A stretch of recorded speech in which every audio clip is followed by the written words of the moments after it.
Hola, buenas tardes. De nuevo, un año más, nos presentamos ante ustedes para ofrecerles nuestra visión de los mercados. Y en este sitio les agradezco, en mi nombre y en nombre del Grupo GVC Gaesco, su amabilidad al aceptar nuestra invitación. En realidad vivimos tiempos revueltos, ustedes lo saben mejor que yo, con situaciones poco previsibles, sorpresas de fin de semana, como este último fin de semana.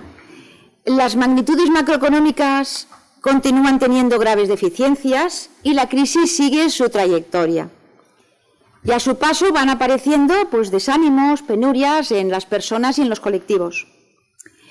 Pero, sin embargo, desde GVC Gaesco entendemos que hay algo más fuera de estas realidades. Fuera de España, incluso fuera de Europa, existen economías florecientes. El mundo es distinto del que estamos viviendo día a día. Hay empresas con resultados sorprendentes, con aumento constante de su nivel de ventas. Hay un crecimiento elevado, como luego nos comentará Jaume, de las clases medias en los países emergentes, que condiciona un aumento del consumo. Todas estas realidades nos hacen descubrir nuevas posibilidades de rentabilizar las inversiones. De estas cosas y de otras, relacionadas con el comportamiento de los inversores ante estos planteamientos, queremos hablarles esta tarde. Y no sin antes recordar las palabras de Einstein comentando que la crisis es la mejor bendición que puede sucederle a personas y países porque la crisis trae progresos. Es en la crisis que nace la inventiva, los descubrimientos y las grandes estrategias. Quien supera la crisis se supera a sí mismo sin quedar superado. Y concluye al final: acabemos de una vez con la única crisis amenazadora que es la tragedia de no querer luchar por superarla. Con estas frases, dichas hace décadas, pero que tan actuales, cedo la palabra a Jaume Puig, director general de GVC Gestión, quien nos disertará de cómo rentabilizar sus inversiones. Espero que les guste y tengan una tarde agradable. Muchas gracias.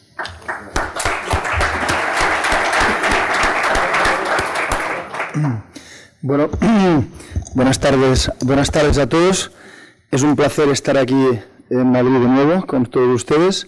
Y bueno, ante todo, felicidades a todos los Josés y Josefinas. Muy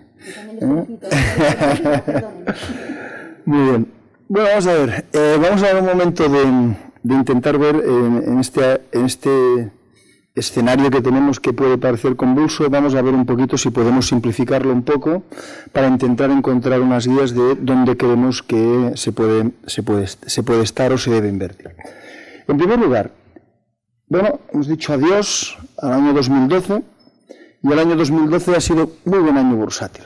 Podemos ver aquí en las diferentes bolsas del mundo, bolsas distintas en todo el mundo han subido 13, 15, 20. Si lo pasamos a euros, muchas han subido entre 11 y 13%. Ha sido muy buen año.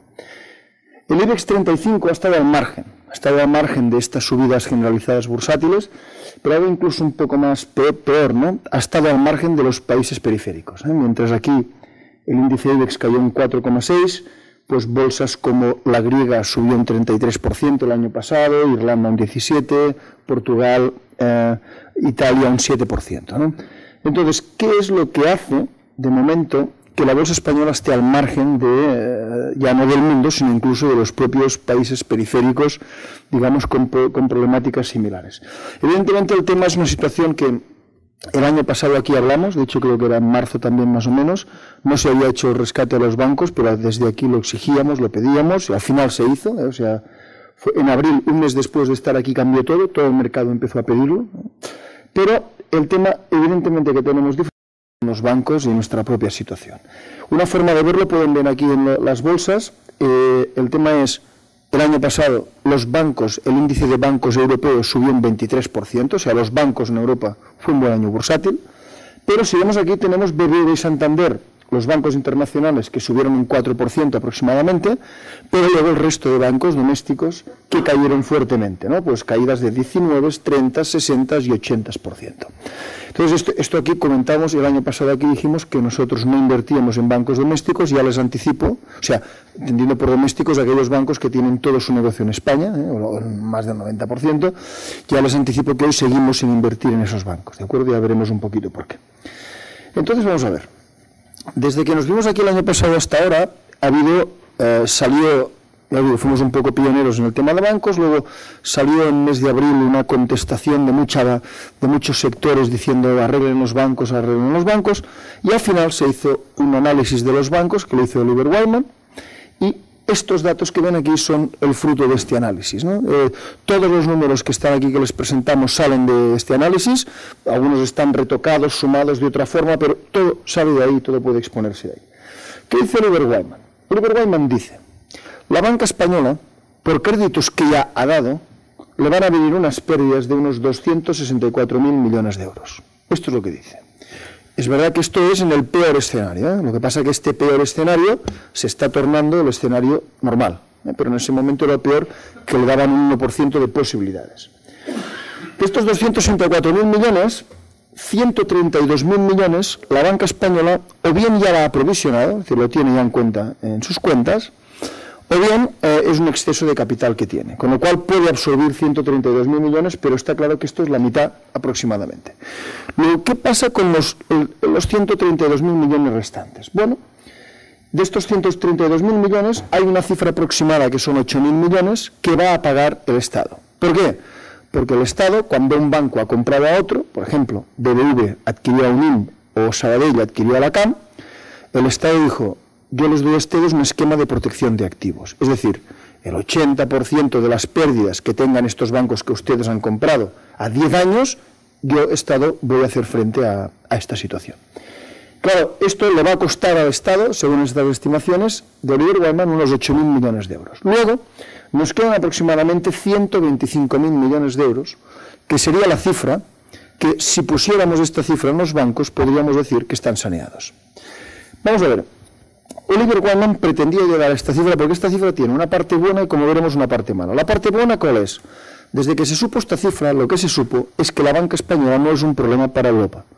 125.000 millones son muchos para nosotros, pero 125.000 millones en esta ayuda europea a la banca española son poco dinero, es decir, lo puede hacer perfectamente. O dicho de otra forma, con este análisis de Oliver Wyman, lo que se vio es que la banca española no sería el motivo que haría que el euro se rompiera o algo por el estilo. ¿De acuerdo? Ahora bien, esta es la buena noticia, pero el estudio no acabó aquí.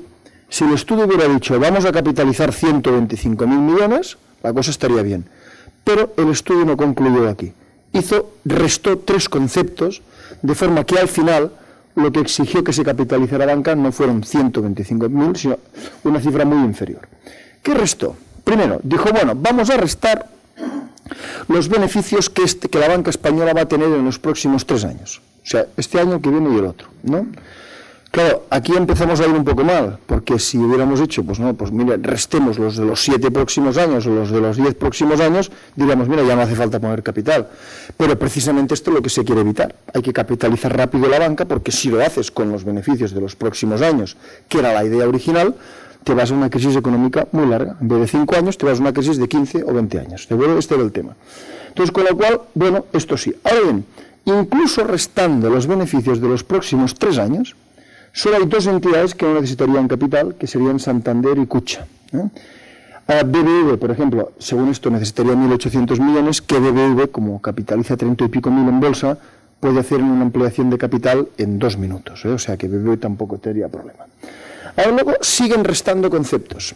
Otro concepto que restan, dicen, bueno, hoy los bancos tienen la obligación de tener lo que se llama un core capital del 9%, que significa más o menos que si tienen 100 en créditos, tienen que tener 9 de capital. Entonces, ¿qué pasa? Este estudio, y aquí empezamos ya en situaciones dudosas, dice, rebaja este requisito de capital.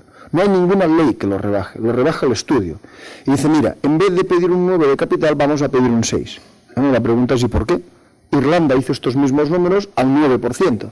Claro, a la que lo pides al 6, hay muchos más bancos que ya liberan capital y que con lo cual ya no necesitan capital. Y luego hay otra parte de impacto impositivo que esto viene tras las fusiones, que por eso muchos bancos se han fusionado, que ha permitido una serie de contabilización. Restando las 3 cosas, ¿dónde vamos? Vamos a que de los 125.000 millones que se podría llegar a necesitar, al final el estudio concluye que poniendo unos 50 y poco mil será suficiente. Entonces, ahí empezamos a malas noticias, ¿no? Evidentemente, ¿por qué se ha rebajado? Bueno, habría que preguntarlo a Oliver Wyman, pero a nadie se le escapa que los primeros que quieren que esta cifra sea baja son los propios bancos, propios banqueros, eso está claro. Entonces, lo que sí vemos aquí nosotros es que la capitalización de la banca española creemos que es insuficiente. Ahora, de esta cifra, Europa ha mandado ya unos 42.000 millones de euros, y luego hay bancos como Popular, etcétera, etcétera, que han levantado ampliaciones de capital, ¿no? Entonces, creemos que esto va a ser insuficiente y que vamos a ver en los próximos meses cómo la banca española necesita más capital, ¿eh? Esto es lo que creemos. Con lo cual, es una buena noticia, pero a medias. No hay problema para el sistema, pero sí puede haber problema para bancos que teóricamente hoy, con las cuentas en la mano, no lo tienen.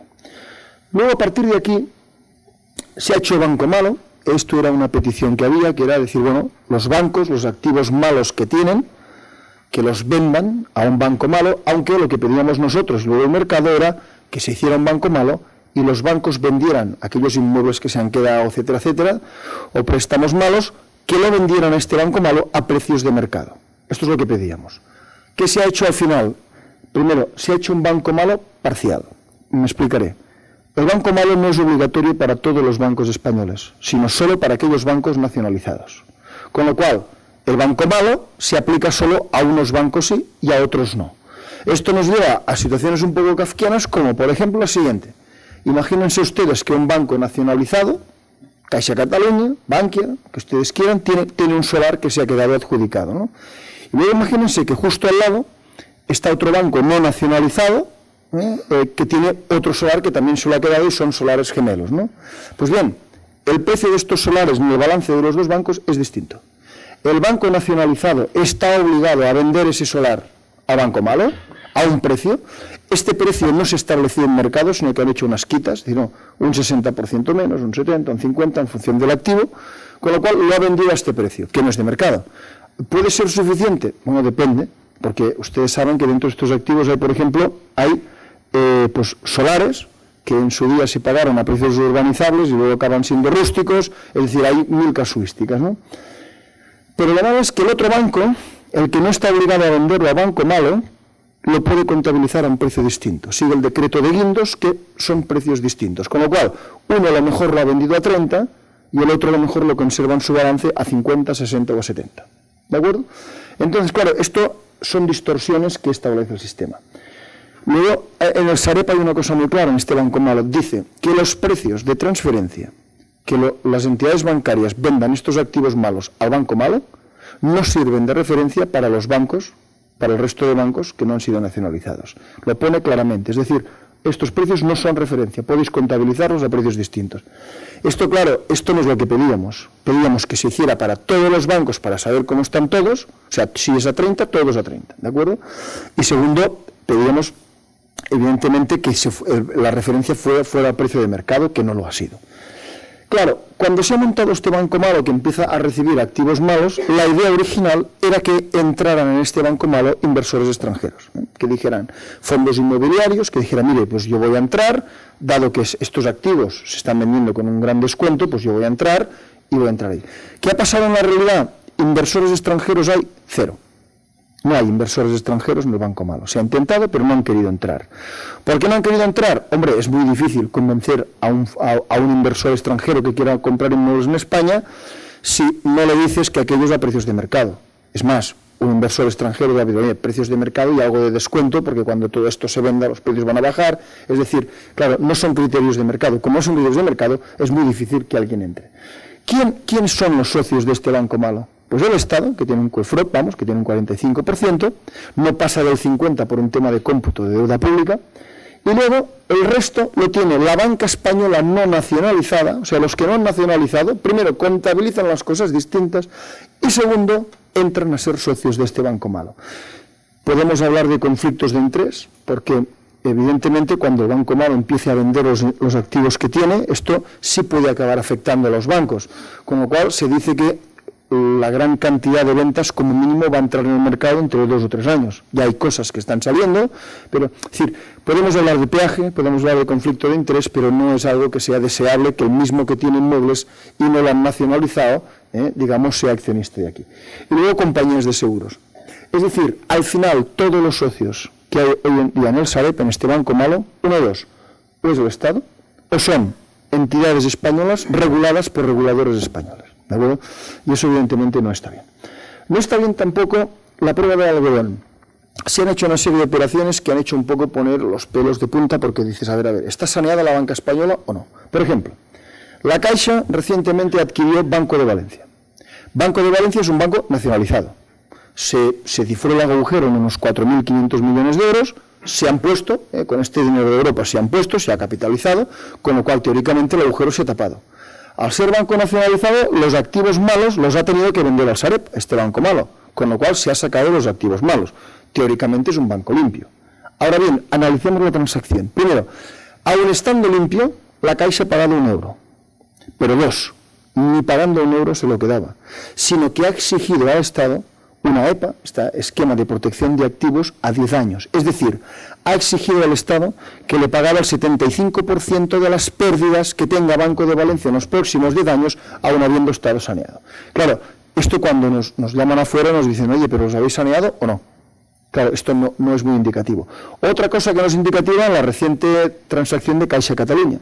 Caixa Catalunya se puso a subasta, ha quedado desierta, y lo que se dice es que ha quedado desierta porque el Estado no ha querido dar un esquema de protección de activos. Luego, fíjense bien, bancos españoles que quieren comprar otro banco español, si no hay esquema de protección de activos, no se lo quieren quedar. Eso quiere decir que la propia banca sabe que no hemos llegado al final. Por eso decimos que entendemos que esto llegará, ¿no? Vemos con estupor lo que está haciendo el BBV y lo que están haciendo el Santander, que son los dos bancos con menos problemática, porque tienen un volumen de negocio fuera de España la mayoría. Pero las precauciones que están tomando, están vendiendo joyas de la corona. El otro día Santander intentaba vender un banco polaco, un excelente banco polaco que tienen, ¿no? Es decir, si tú ves cómo están vendiendo activos, las precauciones que están tomando los que ya tienen, o sea, 3/4 partes de su negocio fuera de España, lo que dices, bueno, y el resto que están aquí, pues si estos están haciendo esto, los demás cómo estarán. La morosidad de la banca española estaba en el 11 y pico %. Ahora cuidado con las cifras de morosidad. Ahora van a ver que va a ir bajando, pero no es que baje, es que la morosidad traspasada al Sareb ya no cuenta, ¿eh? O sea que vamos a ver, cuidado con todo esto, ¿no? Entonces, nosotros hemos hecho una estimación de cuál es la morosidad real de la banca española. Y del 11 y pico % presentado, nosotros llegamos fácilmente a la cifra del 19-20%. Solo os voy a decir una indicación. Miren, una cosa que se ha sabido con Oliver Wyman es que el 15% de todos los préstamos en España, los bancos los han refinanciado. O sea, han dado un préstamo para poder pagar el préstamo, ¿vale? Se conoce, y lo hemos visto en otras economías, que cuando un préstamo se refinancia, la morosidad es más alta. Las primeras refinanciaciones suelen tener una morosidad de alrededor del 50% y las últimas de un 20%. Si aplicamos este 15% refinanciado, una morosidad media de un 30%, que no estimamos descabellado con la 15, un 30, aproximadamente es un 5% más que está escondido ahí. Más, creemos que hay un 4% más en adjudicaciones de inmuebles. Más, por ejemplo, prácticas que sabemos que han hecho los bancos, pues una de este estilo, hay muchísimas, y seguro que ustedes conocerán muchas más que nosotros no conocemos, pero por ejemplo, bancos que han dado créditos a una empresa, la empresa ha presentado concurso y el banco lo que ha hecho es cambiar el crédito por acciones de la sociedad en concurso. ¿Esto que les ha permitido al banco? Seguir valorando el préstamo a 100. Ahora son acciones que valen 100. ¿Por qué? Porque muchos de ellos no tienen actualizadas las participadas a precios de mercado. Es decir, digamos aquí hay muchos, ¿no? Un poco la conclusión de todo esto, el tema de cómo está la banca, es el siguiente. Primero, los préstamos no van a subir en España, están recortándose los préstamos. El año pasado fue drástico, fue el año que los bancos más préstamos recortaron. Y evidentemente subieron los spreads, tanto de préstamos dados a familias como de empresas, ¿no? Esta situación difícilmente va a revertir. Solo comentar una cosa con el tema de bancos, porque, claro, acabamos de tener lo de Chipre. Les voy a hacer un pequeño comentario de lo de Chipre. A ver, primero, los mercados se han tomado razonablemente bien lo de Chipre, pero vamos a ver un poquito el tema de Chipre. Chipre es un país que se le da una ayuda de unos 10.000 millones de euros, ¿vale? Esta es la ayuda que se le da. A España la ayuda que nos han dado por el tema bancario, ya nos han dado, son 42.000 millones de euros, ¿no? Entonces, En Chipre hay unas 700.000 personas, números redondos. 10.000 millones de euros a 700.000 personas son más de 14.000 euros por persona. Luego, si te dan una ayuda, tienes que saber cómo devolver esa ayuda. Normalmente, ¿cómo se devuelven las ayudas? Con impuestos, ¿vale? Ahora, a nadie se le escapa que 14.000 euros por persona es mucho. Es decir, la ayuda en Chipre es muy alta. Si hacemos los mismos cálculos aquí, números redondos, 42.000 millones que nos han dado por unos 47 millones de personas, son 900 euros por persona. Es claramente, si te dan 900 euros por persona, esto es más fácil que lo pagues con impuestos, 14.000 euros por persona es mucho más difícil que lo puedas pagar solo con impuestos. Luego, una cosa que quiero decir con Chipre es lo siguiente. Chipre es un caso muy atípico. O sea, Chipre no es... Si hubiera sido un país que los bancos de Chipre hubieran financiado la economía de Chipre, no pasaría nada. Pero en Chipre han ido empresas de todo el mundo atraídas porque en Chipre el impuesto de sociedades es de un 10%. Entonces hay muchas ahí. Y hoy en día el volumen de la banca chipriota multiplica por 5 el volumen de su economía. Es decir, es una economía con un sistema bancario desfasado. ¿Por qué? Porque han venido un montón de empresas que formalmente están en Chipre, aunque algunas de ellas ni siquiera están en Chipre, más que tengan alguna oficina, ¿no? Entonces, el tema es, fíjense bien, una medida como esta de si se hace pagar el rescate con impuestos o si se hace pagar lo que se ha dicho con depósitos, esto a nadie se le escapa que hay una cosa detrás. Alemania ha dicho que ellos no dan impuesto. Vamos a ver, ¿quién es el primero que le interesa pagarlo con depósitos? A los chipriotas.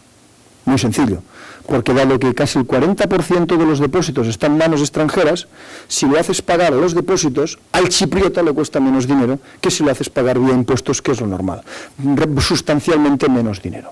Con lo cual a nadie se le escapa que evidentemente están las noticias y la gente que se queja, pero entendemos que al final de los finales, no sé si habrá muchos episodios o no, pero al final entendemos que el Parlamento chipriota lo acabará aprobando, no sé cuántos digamos, días van a haber, porque es verdad que es un coste político, pero al final hay que explicar a los chipriotas que hacerlo de esta manera les va a costar más barato a ellos que no hacerlo con impuestos, que lo deberían pagar ellos íntegramente. Por ejemplo, sorprende, nosotros aquí se ha subido los impuestos, ¿no? Pues ellos los chipriotas, que podrían haberlo pagado por impuestos, el impuesto de sociedades plantean subirlo del 10 al 12,5. Es decir, no quieren tocar muy mucho el tema impositivo, lo que sí quieren que les cueste lo menos posible a los chipriotas. Entonces, pero claro, aún así se tocan depósitos por primera vez en un país que aunque sea pequeño, un 0,5% del PIB de la zona euro, pero es la zona euro, ¿no? Entonces, claro, la pregunta que surge ¿es extrapolable a España, a Irlanda, a los demás países o no? Me diría que difícilmente. Primero, porque estos países han sido ya rescatados, con lo cual ya tienen sus programas de rescate. Entonces, segundo, nos lo podríamos plantear, antes he dicho que creo que la banca española va a tener una segunda ronda de capitalización dentro de unos meses, van a pedir más capital todos, van a ir pidiéndolo. Entonces, en esta segunda ronda, la idea es, bueno, ¿y en esta segunda ronda se podría pagar con depósitos, no con impuestos? Yo creo que no, porque entre otras cosas, aunque Europa ya ha dado 42.000 millones, el programa que tiene ayudas aprobado para España, para la banca, son 100.000 millones. Con lo cual, la segunda ronda, en todo caso, se va a financiar vía la primera ronda. Es decir, no creo que sea extrapolable. Y sobre todo, volviendo a lo de las cifras, no tiene sentido, siendo la cifra por persona tan baja, el hacerlo con depósitos. No tiene mucho sentido financiero. Con lo cual, yo creo que aquí no se van a tocar los depósitos, aunque hay una cosa, que veremos que lo tenemos en la estrategia de este año y del pasado, sí queremos que los inversores, los ahorradores sean conscientes de una cosa. Vamos a ver. En este mundo hay lo que se llama la desintermediación bancaria y la intermediación bancaria, ¿vale? Desintermediado o intermediado. ¿Intermediado qué quiere decir? Yo, ahorrador, pongo mi dinero en un banco, pero este dinero que yo pongo está en el balance de la entidad. Y el balance de la entidad, con ese dinero da créditos, haga lo que sea. Si la entidad tiene problemas, está claro que si no hubiera nadie arriba regulándolo, yo tendría un problema, porque si la entidad ha hecho un mal uso del dinero que yo le he dado, evidentemente tendría un problema. Hasta ahora este problema se ha minimizado, porque dices, no, papá Estado o papá Europa va a cubrir a los depósitos, ¿no? Pero claro, es un salvamento del segundo. Lo que interesaría es que el balance del primero estuviera fuerte, entonces aquí no tienes problema. Entonces, ¿qué ocurre? Que vamos a ver, al final es bueno que la gente sepa que si tu dinero lo pones en el balance de una entidad, tienes riesgo del balance de esa entidad. Y eso no es malo que se sepa, ¿de acuerdo? Ante ese mundo, ¿es fácil cubrirse? Facilísimo, porque ese es el mundo que llamamos intermediado y luego está el mundo de la desintermediación. Desintermediación, ¿qué quiere decir? Yo, ahorrador, tengo un activo financiero y soy titular directo de este activo y no está en el balance de nadie. Hay mucha gente que ya tiene sus ahorros así. Cualquiera que tiene un fondo de inversión no está en el balance de nadie, cualquiera que tiene bonos, cualquiera que tiene acciones. Es decir, claramente, pues el caso chipriota, pueden sufrir los que tengan depósitos, pero no los que tengan activos directos. Oiga, es muy fácil tener activos. De hecho, os digo, hay mucha gente que está cubierto ya de este evento y no pasa nada, ¿no? Con lo cual, bueno, o sea, no creemos que aquí vaya a pasar nada, pero sí que es bueno tener la conciencia, que aquí vamos un poco atrasados en esta conciencia, que es bueno estar desintermediado y ser propietario de los activos directamente. Si somos propietarios de una acción, de un fondo o de un bono, es como si fueras propietarios de un edificio. Y la entidad lo único que hace es como el administrador del edificio. Si la entidad tiene un problema, se cambia el administrador y se acabó. El edificio sigue estando ahí. Pero si estamos metidos en el balance, evidentemente no es esta situación. Y tenemos que esperar que lo que decía Papá Estado y Papá Europa arregle la situación. ¿De acuerdo? Bueno, dicho esto, el tema es, el año pasado claramente para ganar dinero, uno, había que tener bolsa, porque fue un excelente año bursátil, pero no era suficiente. El año pasado fue un año donde los ciclos bursátiles fueron tremendamente importantes. Primero, hubo sectores que subieron mucho y sectores que bajaron. Y además, responde a una filosofía muy clara. Los sectores cíclicos subieron mucho y los sectores defensivos incluso cayeron. Por ejemplo, automóviles subió un 35% el sector, asegurador un 32%, químico un 29%, bancario un 23%, industrias un 21%, todo lo que es cíclico. Ahora, lo defensivo, gas eléctricas cayó, petróleo cayó, telecomunicaciones cayeron en toda Europa. Esto no es la primera vez que pasa, vamos a referirnos a ello después, es un tema de ciclos. Fíjense, todo está barato, cíclicos y defensivos, pero el inversor no compra todo porque esté barato. A veces dirige su atención a unos y a veces dirige su atención a otros. Quien no domina los ciclos internos del mercado, pues puede ser que diga, no sé qué pasa, suben los mercados y mi cartera no sube. ¿De acuerdo? Esto es tremendamente importante. Bueno, yo tengo que decirlo que para nosotros fue un excelente año de gestión de inversiones. Los fondos nuestros de renta variable, con las bolsas subiendo entre un 11 y un 13, pues 16 fondos dieron entre un 13 y un 30. Batimos a los índices de lejos. Los fondos europeos dieron un 28, un 30, con los índices subiendo un 13, un 14, los doblamos. Fondo japonés dio un 14 con el índice subiendo un 7, es decir, fue un excelente año de gestión. No siempre va a ser así, pero el año pasado lo fue, ¿de acuerdo? Más que nada, estuvimos siempre muy invertidos y estuvimos esta tendencia cíclica y luego está claro la selección de valores, que es al final lo más importante. Tenemos luego nosotros una gama de fondos que es la de retorno absoluto, que es más conservadora. Aquí nosotros lo que en los fondos de renta variable decimos vamos a ganar lo máximo posible, pero no cubrimos los riesgos de corto plazo. Pero aquí esto está pensado para inversores más conservadores, que al final lo que decimos es vamos a hacer que si todo va mal, las oscilaciones sean pequeñas. Puede haber pérdidas, pero un 3, 4% si todo va muy mal. Pero claro, aquí ya no vamos a ganar lo máximo, ¿eh? O sea, la rentabilidad media de esto es un 8%. Entonces, el año pasado estos productos, uno dio un 8,76%, el otro un 6,29%, alguien que hubiera invertido mitad y mitad, pues habría sacado un 7,5% neto, que está claro que estos productos, cuando doblamos a los depósitos, es decir, que esto es un poco, como hay un poco más de riesgo que los depósitos de oscilación, evidentemente están ahí para nosotros, y fue un buen año también aquí, ¿no? Pero bueno, pasado, vamos a futuro, este año, 2013. Bueno, es un buen año con excelentes perspectivas. Entonces lo que hacemos es, estamos aquí, ¿qué decía el año pasado, cuando estuve aquí en el mes de marzo, y qué decimos ahora? Primero, el año pasado, el año 2012, decíamos, renta variable, vamos a ir un poco por categorías de activos. Renta variable, decíamos, comprar tanto como pueda, según la disponibilidad financiera y según el temple, ¿eh? Hay personas que pueden tener un 10% de bolsa como máximo para dormir tranquilos, no quebrar el sleeping point este, y está bien. Otras personas toleran un 30, otros un 50, cada uno al su nivel de tolerancia decíamos máximo. ¿Qué decimos este año? Lo mismo. Cada uno a su nivel de tolerancia, el máximo que pueda tolerar. Por estilo, el año pasado decíamos comprar cíclicas, comprar crecimiento. Y evidentemente fue lo que acabó dando rentabilidad. Este año decimos comprar cíclicas, pero ojo, porque creemos que en algún momento del año el inversor va a cambiar el foco y en vez de comprar cíclicas va a comprar defensivos. Luego veremos por qué decimos esto. Geográficamente decíamos hay que comprar Europa, emergentes, Japón. Este año lo que decimos lo mismo, Europa, emergentes y Japón, aunque incluimos España, aunque veremos que tiene una situación muy especial ligada a la prima de riesgo, ¿no?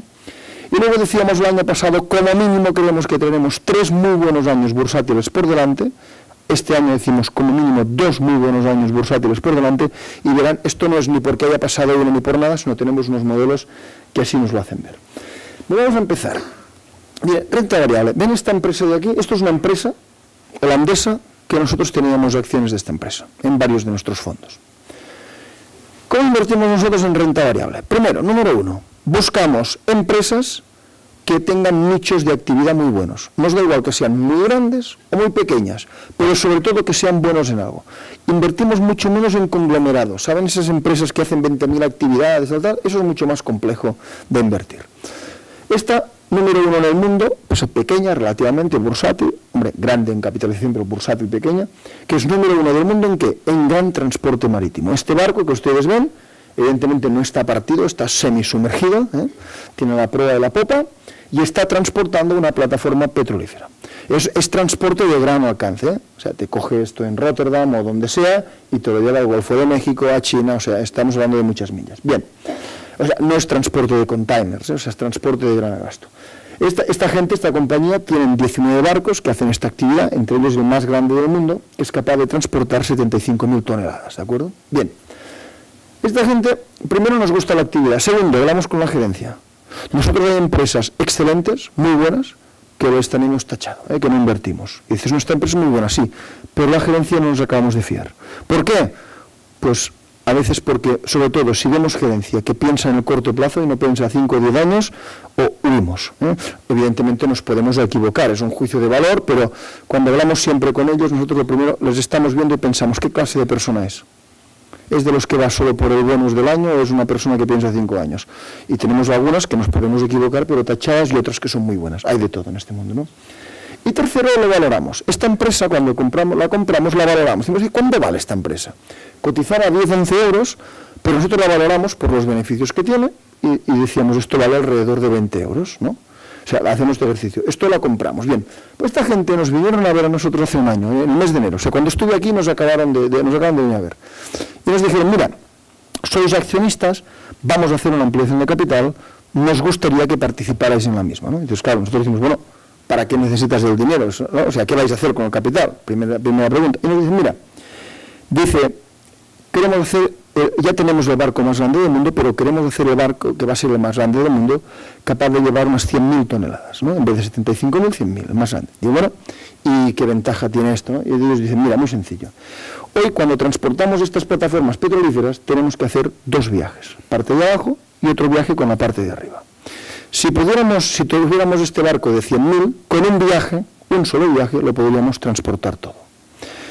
La compañía petrolífera, que es la propietaria de esta plataforma, se ahorra 100 millones de dólares por plataforma y esta compañía nuestra le cobra 25 millones de dólares por hacer el transporte.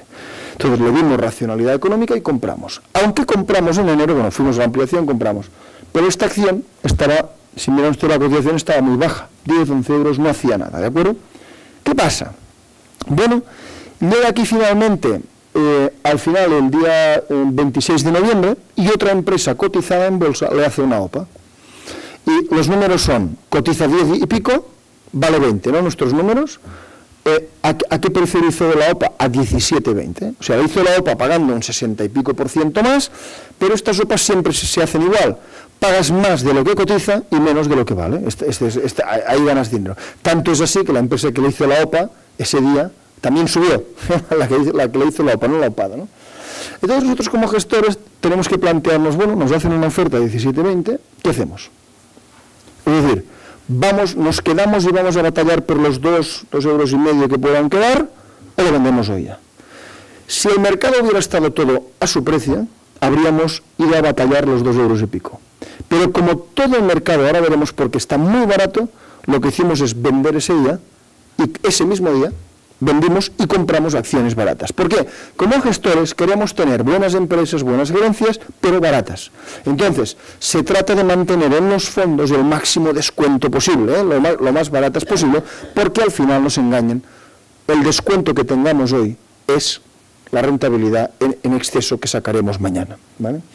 Bueno, entonces, ¿por qué las bolsas están tan baratas a nivel general? Vamos a ver. Voy a ver un poco rápido aquí. Primero, la línea roja, producción industrial. Primero, las fábricas en el mundo han recuperado los niveles que tenían antes de la crisis en el 2007. se ha recuperado. En zonas como Asia las fábricas están muy por encima, zonas como Europa un poco por debajo, a nivel mundial recuperado. Beneficios de las empresas. Línea gris. Los beneficios de las empresas a nivel mundial han recuperado los beneficios que tenían antes del 2007. O dicho de otra forma, los beneficios de las empresas están en máximos históricos. ¿De acuerdo? Es verdad que depende de las zonas del mundo. Línea roja, Asia, están por encima del año 2007. Estados Unidos están por encima sus beneficios del año 2007.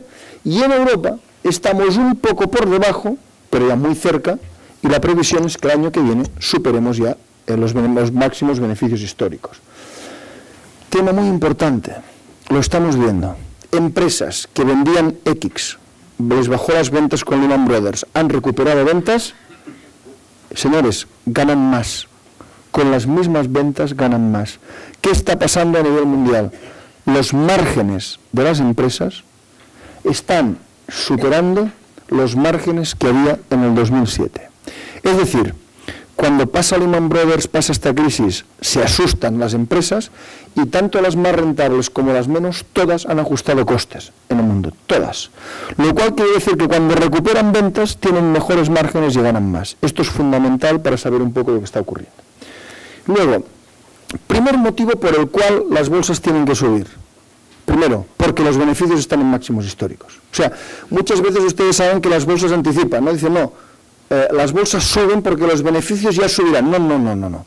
Los beneficios ya han subido y las bolsas no. Con lo cual, hace 2 o 3 semanas que veíamos al Dow Jones que hizo máximos históricos, creemos que todas las bolsas, todas, una tras otra, los vamos a ir viendo cómo superan los niveles del 2007. ¿Por qué? Porque los beneficios ya lo han hecho. Punto número 1. Punto número 2. No solo estamos los beneficios en máximos históricos, sino que hay unos crecimientos de beneficios espectaculares. Por ejemplo, en Estados Unidos este año crecen los beneficios un 11,5%, el año que viene un 10%. En Europa un 11,5%, el año que viene un 9,4%. En el Nikkei un 27%, un 28%. Vamos a ver, el crecimiento normal de los beneficios es un 6%. Luego, no solo estamos en máximos históricos, sino que además este año y el que viene los crecimientos, podemos decir en números redondos, que doblan a los que serían normales. Y esto no pasa siempre, y ahora lo tenemos. Esto se basa en 2 cosas. Primero, el mundo crece muy bien, ¿vale? Si vemos aquí las previsiones de crecimiento en el mundo, 5,1, 3,8 los crecimientos pasados, 3,2, 3,5, 4,1 los futuros. Si el mundo crece a más de un 3%, los beneficios de las empresas se catapultan. Está claro que esta es nuestra realidad. He puesto aquí el PIB de España y está claro que nosotros no estamos en este crecimiento mundial.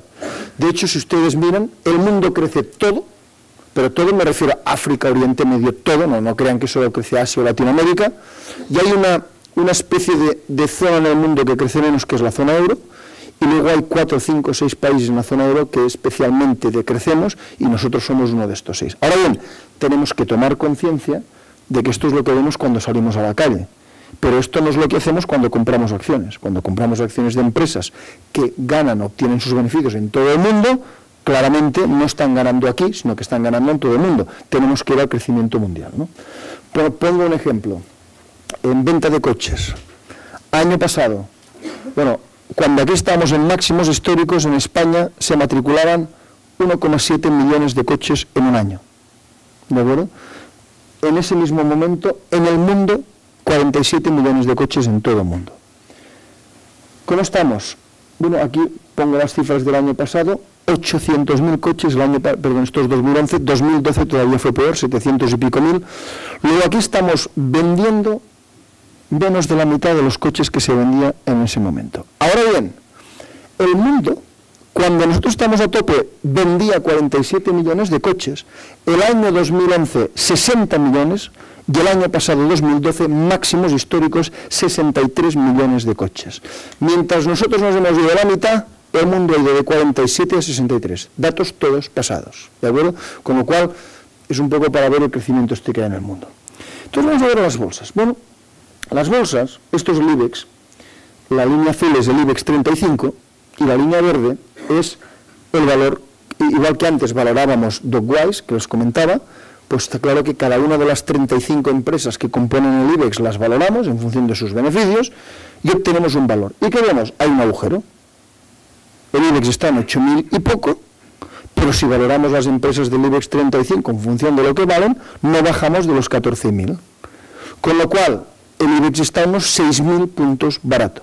Esto se llama un descuento fundamental. ¿De acuerdo? Para nosotros es fundamental, miren, aquí ha pasado una vez, si ven aquí en el año 2000, bajaron los valores de las empresas, las cotizaciones bajaron mucho más, esto es pánico, ¿no? Y luego está claro, hubo un gap, llegó un momento que las empresas cotizaron a mitad de precio, y entonces hubo unos años gloriosos que el IBEX multiplicó por 3 y pico, porque fue de 5.000 y poco a 16.000, ¿vale? Entonces, es muy importante saber si hay descuentos o no. ¿Tenemos descuentos? Sí, estos puntos. Ahora, ¿qué es vital para nosotros? Saber cómo esto se cierra. Primero, dado que los beneficios en el mundo, o sea, vamos a ver, ¿dónde gana Santander? ¿Dónde obtiene beneficios Santander? En Brasil. ¿Dónde obtiene beneficios BBV? En México. ¿De acuerdo? Insisto, no pensemos que por ser empresas españolas están obteniendo sus beneficios aquí. Precisamente las empresas españolas son un modelo de exportación para muchos otros países, ¿de acuerdo? Pero no estamos hablando de eso. ¿Dónde obtiene sus beneficios Prosegur? ¿En España? No. Vamos a ver. O sea, este es un poco lo que hay detrás de todo esto. Entonces, ¿cuánto tiempo, como los beneficios están bien, creemos que esto se va a cerrar así? Que las cotizaciones van a subir y se va a cerrar. Pregunta que nos hacemos, ¿cuánto tiempo puede tardar? Bueno, para esto tenemos los modelos.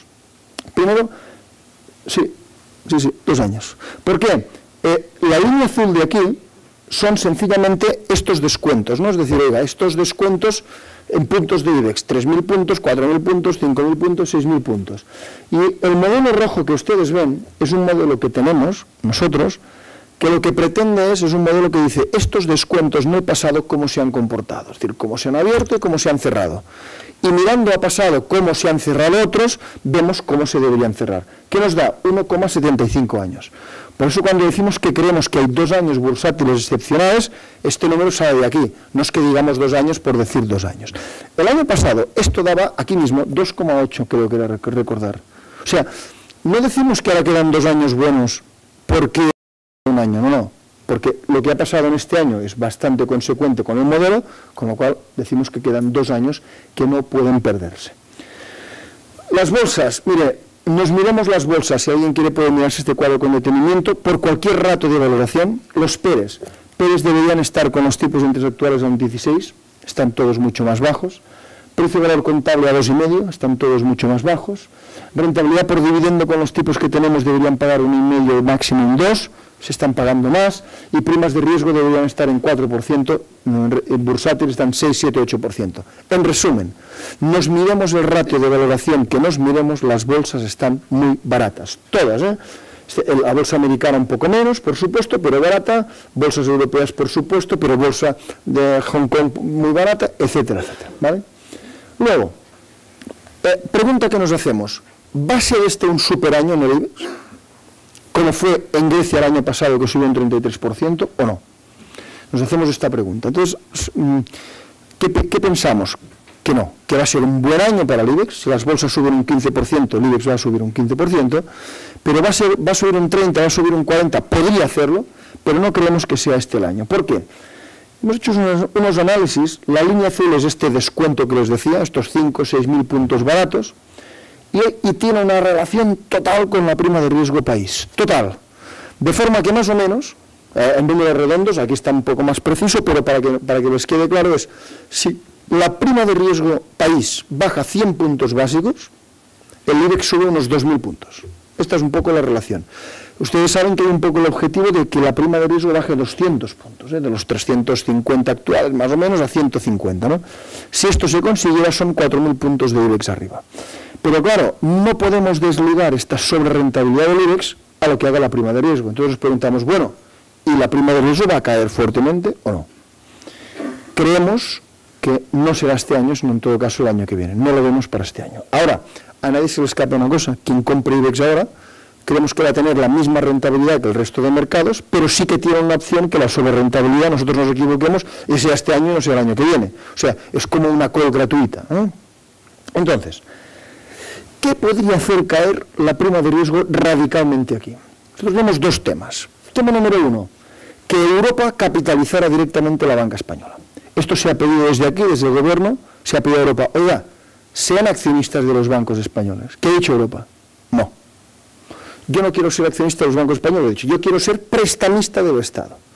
Europa presta al FROP y el FROP es el accionista del Estado, de los bancos. ¿Por qué Europa adopta esta actitud? No nos engañemos. Si alguien es accionista de un banco y salen más provisiones, dañan al accionista. Con lo cual, si salen más provisiones a la banca española, dañarán al FROP, al Estado, pero no a Europa. ¿De acuerdo? Con lo cual, Europa no quiere. Ha dicho, no, yo ya lo haré, pero primero supervisión bancaria europea. Pero dice, bueno, lo haremos en enero de 2013. Digo, no, 2014. Europa está ganando tiempo para que los bancos españoles vayan sacando cosas y cuando piense que ya está todo sacado, entonces seguramente se querrá ser accionista. Pero ahora no. Entonces, no lo vemos este año. Ojalá esto ocurriera y nos daría una sorpresa favorable. Segundo, petición de rescate país. Ahora se han rescatado los bancos, no se ha rescatado el país, ¿no? La petición de rescate yo entiendo que es un tema políticamente muy delicado, a nadie le gusta ser rescatado y que le manden, claro, pero vamos a ver. Mientras no rescatan, el coste financiero que estamos pagando es altísimo. Cierto es que el coste que está pagando el Estado no es muy alto, es un 4,1, 4,2% si hacemos la mezcla de todos sus vencimientos. Pero claro, los vecinos que pagan, un 1, un 1,5, un 0,5, los países vecinos no pagan. Y segundo, hay un tema que nos preocupa más que las finanzas públicas, que son las privadas. Nosotros estuvimos en una reunión con Iberdrola, y Iberdrola, por ejemplo, nos dijo, oiga, es que nosotros cuando emitimos bonos para financiarnos, el coste que tenemos que pagar es las referencias del Estado, el Estado más o menos algo. Luego, si el Estado lo paga caro, hay empresas pagando financiaciones muy caras. Y a nadie se engaña, si las empresas pagan financiación cara, quiere decir que son menos competitivas, tendrán que recortar en otra parte o venderán menos, ¿no? Con lo cual, no lo vemos ni una cosa ni otra que pase este año, porque lo que hemos visto con las reformas es, y nos da igual un gobierno que otro, que no se han hecho reformas auténticas si no ha habido presión de los mercados. Con lo cual, si no hay presión de los mercados, no queremos que se pida el rescate. Si hubiera presión, seguramente se haría, entonces nos daría una alegría, ¿no? En este sentido de los mercados. Pero de momento no lo vemos, ¿no? Ojalá pasara, pero no lo vemos. Decíamos antes, cuidado que este año no hay diferencia con el año pasado. Creemos que va a haber un momento en el cual es posible que el inversor cambie y vaya defensivos. ¿Por qué lo decimos? ¿Esto es una liberalidad nuestra? No. Si ven este gráfico de aquí, nosotros analizamos mucho los ciclos internos de los mercados. Es fundamental. Es decir, no todo sube cuando está barato. Primero sube, después otro. Este gráfico, que tiene un montón de rayas, pero por favor quédense solo con la negra más oscura. Es muy sencillo de interpretar. Si esto baja, quiere decir que los sectores cíclicos lo hacen mejor en bolsa. Y si esto sube, quiere decir que lo hacen mejor los defensivos. ¿Vale? O sea, ¿lo hacen mejor quién? ¿Las industrias o las telefónicas, por ejemplo? Entonces, esta línea negra debería estar, su punto de equilibrio es el 0. El año pasado estábamos por aquí y decíamos, no, es cíclico. Pero ahora todo esto es el año pasado, ¿vale? Para abajo quiere decir que los cíclicos lo han hecho mejor. Pero cuidado cuando ya empezamos a pasar el 0. Cuando empezamos a partir de estos niveles es muy probable que en algún momento cambien radicalmente. Además, cuidado con estos cambios, fíjense aquí fue radical. Y estos cambios además duran tiempo. O sea, cuando se cambia a defensivos no se cambia por un mes, como mínimo 6 meses, y puede ser periodos más largos. Con lo cual, esto es lo que nos va a decir, cuidado, vamos a mirar a las telefónicas que nadie quiere, porque a lo mejor en algún momento dado la gente se da tortas para comprarlas, aunque ahora estén fuera de moda y todo lo que ustedes quieran. Entonces, bueno, dicho esto, también vamos una palabra solo por emergentes, ¿no? Una cosa muy sencilla. Emergentes, miren, se puede comprar emergentes por muchos motivos. Hay inversores que compran emergentes porque tienen muchas materias primas, ¿eh? Nosotros por esto no compramos nada, porque el precio de las materias primas, pues además creemos que va a bajar. Ahora, el argumento que sí creemos que es ineludible para comprar emergentes es la creación de clase media. Eso es importantísimo. España, años 60, se crea clase media a expuertas y esto es lo más potente que puede existir en economía. Esto es gente que consume. Entonces nos preguntamos, ¿dónde crece la clase media en el mundo? Aquí tienen un cuadro, en Estados Unidos están estancados, en Europa estamos estancados, ahora sube un poco de momento, sencillamente por Europa del Este, no por nosotros. En Sudamérica sube, pero aunque suba, fíjense, hoy la clase media de Sudamérica es el 10% de la clase media del mundo. en unos años baja al 6%. O sea, sube la clase media, pero en proporción de la clase media que hay en el mundo, baja. Asia, vamos a ver, hoy Asia es el 28% de la clase media que hay en el mundo. Estamos hablando de 525 millones de personas que pasan a 1.700, que pasan a 3.200, en unos años 2/3 partes de la clase media está en Asia. Esto es lo más potente que hay. No podemos estar al margen de esto. Crece África, crece Oriente Medio, crece todo el mundo, pero cuidado con Asia, porque Asia se lleva la palma, ¿eh? O sea, África crece, la clase media va a explotar, pero no a estos niveles. Con lo cual, nosotros, cuando invertimos en emergentes, el criterio número 1 que tomamos es qué países está creciendo la clase media. Si crece, invertimos. Si no crece, no invertimos, o mucho menos, a no ser que lo hagamos por otros motivos. Luego, esto lo comentamos hace un tiempo, pero ahora, claro, hoy en día, de nuestros fondos este año, ¿cuál es el más rentable? El japonés. Llevamos un 15% aproximadamente de subida. Cuidado con Japón. Japón, 20 años cayendo, los inmuebles, perdiendo un 90% del valor de los inmuebles, depende, 90, 80, 70, en función del tipo de inmueble. Pero Japón, cuidado, porque Japón, con esa pérdida de riqueza brutal, nunca su PIB ha bajado. Es decir, esta línea negra es el PIB que había. Estos son los inmuebles, ¿ven? Caída brutal. Esto es el PIB de Japón se ha mantenido pese a esta caída de los inmuebles. ¿Cómo lo han hecho para mantener el PIB? No solo han mantenido el PIB, han mantenido el empleo. Con esta caída de los inmuebles sin precedentes, tasa de paro en Japón, 4%. Y si ustedes miran el primer mes, 5,5%. Entonces, ¿cómo puede un país destruir tanta riqueza y no tener paro? Y seguir aumentando el PIB. Bueno, el gobierno de Japón, que hizo cosas buenas y malas, pero una de las cosas buenas que hizo es decir, más o menos, muy simplista, pero es así, ¿cuánto se ha perdido? En inmuebles, ¿cuánto hemos perdido? ¿Cuánta riqueza hemos destruido? 1.500 trillones de yenes. Pues ¿qué hizo el gobierno? Poner más dinero del que se había destruido. El gobierno puso 2.000 trillones de yenes. Esto es la receta japonesa. Es una receta que, claro, el Estado, como no puede ser de otra forma, se endeudó, hoy es el Estado más endeudado del mundo, pero mucho problema no será porque son capaces de endeudarse a 10 años al 0,7%. Es decir, el problema no es tanto la deuda, como sobre todo si alguien te la financia. Nosotros tenemos aquí un problema que no nos la financian, ese es el problema que tenemos. Pero en fin, vamos a ver. Estos días se ha hablado del fiscal cliff en Estados Unidos, el precipicio fiscal y todo esto. Nosotros a esto le hemos dedicado una atención de 0. ¿Por qué? Porque en Estados Unidos saben que su burbuja es inmobiliaria como la japonesa, como la nuestra, y saben que en una burbuja de naturaleza inmobiliaria, si no el Estado no gasta, la economía cae fuertemente. Lo saben los americanos desde el año 2008, lo entendió Bernanke, hizo todo lo que podía desde el punto de vista monetario, sabe que no es suficiente. Fíjense una cosa muy curiosa, aunque se sabe que en crisis de burbuja inmobiliaria, cuando caen, aunque pongas los tipos de acero, o sea, le dijo, ahí tienes que poner tipos de acero y capitalizar los bancos, inmediatamente, lo hicieron enseguida. Pero dijeron, no es suficiente. ¿Por qué? Porque eso es como enfermedades, ¿no? Cada enfermedad depende de la naturaleza. Una crisis económica de naturaleza inmobiliaria tiene unas circunstancias especiales y es más grave de lo normal. ¿Cuál es la circunstancia que la hace diferente? Que cuando hay una caída inmobiliaria siempre hay una deuda previa, con lo cual es una caída desde un endeudamiento muy alto. ¿Y qué se sabe? Se sabe que por mucho que pongas los tipos de interés a 0 y por mucho que la teoría económica dice que si los tipos de interés están a 0 las personas van a empezar a invertir, no invierten. Cuando vienes de una situación de endeudamiento muy elevado, lo que hacen familias y empresas es devolver deuda. Devuelven deuda, tanto si tienen necesidad como si no. Es como una obsesión. Se pasan 10, 15 años reduciendo deudas.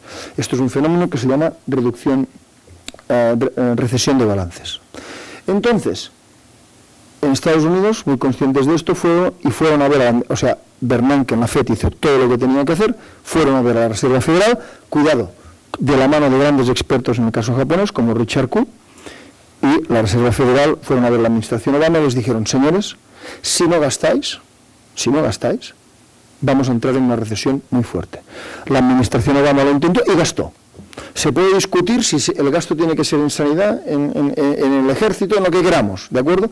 Pero gastó. Y por eso cuando vemos el tema del fiscal cliff, para nosotros esto lo vemos como teatro, es decir, este precipicio fiscal. ¿Por qué? Porque al final en Estados Unidos están de acuerdo demócratas y republicanos. Saben que hay que seguir gastando. Otra cosa es cómo. ¿Qué hago? ¿Aumento los impuestos o gasto menos? O sea, hay diferentes formas de hacerlo, ¿vale? O sea, bajo los impuestos o gasto más, etcétera, etcétera. Y entonces, ¿qué pasa? Ellos, por ejemplo, están diciendo que lo que estamos haciendo aquí es equivocado. Ellos dicen, su planteamiento es, ¿qué es lo que ha hecho aumentar la deuda pública? La crisis económica. ¿Qué es lo que va a hacer bajar la deuda pública? La recuperación económica. ¿De acuerdo? Este es su razonamiento. Ellos están diciendo que nosotros estamos completamente equivocados. Que al centrarnos demasiado en la deuda, no nos centramos en crecer, y al no centrarnos en la deuda, en el crecimiento, la deuda crece. Esta es su visión. Con lo cual, hay cuestiones de estas que a lo mejor pueden tener mucha atención periodística, pero nosotros cero. Volviendo un poquito a lo nuestro, voy a acelerar un poquito, vamos a ver. El año pasado subieron las bolsas, pero salió dinero. Si ustedes analizan los fondos de renta variable de todo el mundo, salió dinero. Entonces, este año, bueno, y alguien puede decir, bueno, ¿y por qué subieron las bolsas y salió dinero? Hombre, porque fue un año que lo que hizo subir las bolsas no fue la demanda, la presión que todo el mundo quisiera comprar acciones, sino es una debilidad de oferta, es decir, quien tiene acciones no quiere venderlas a cierto precio, ¿de acuerdo? Eso es un punto de vista distinto. Este año, sin embargo, creemos que las bolsas van a seguir subiendo, pero con una diferencia radical, que es que por entrada de dinero. Y de hecho se ha notado. Enero, febrero y marzo ya está entrando dinero en todos los fondos de renta variable, en todo el mundo. Nosotros lo notamos, pero no nota en todo el mundo.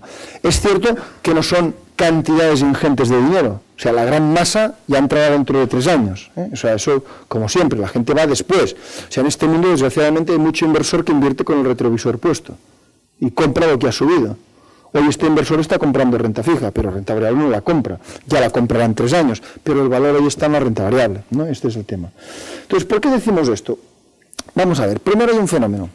Sabemos, bueno, aquí vamos a hacer una cosa muy simplista. Vamos a poner inversores de largo plazo, los azules, lo que la gente llama especuladores, pero que al final tienen nombres, hedge funds, CTAs, prop traders, la parte roja. Creemos que por diferente motivo los dos van a comprar acciones. Vamos a ver.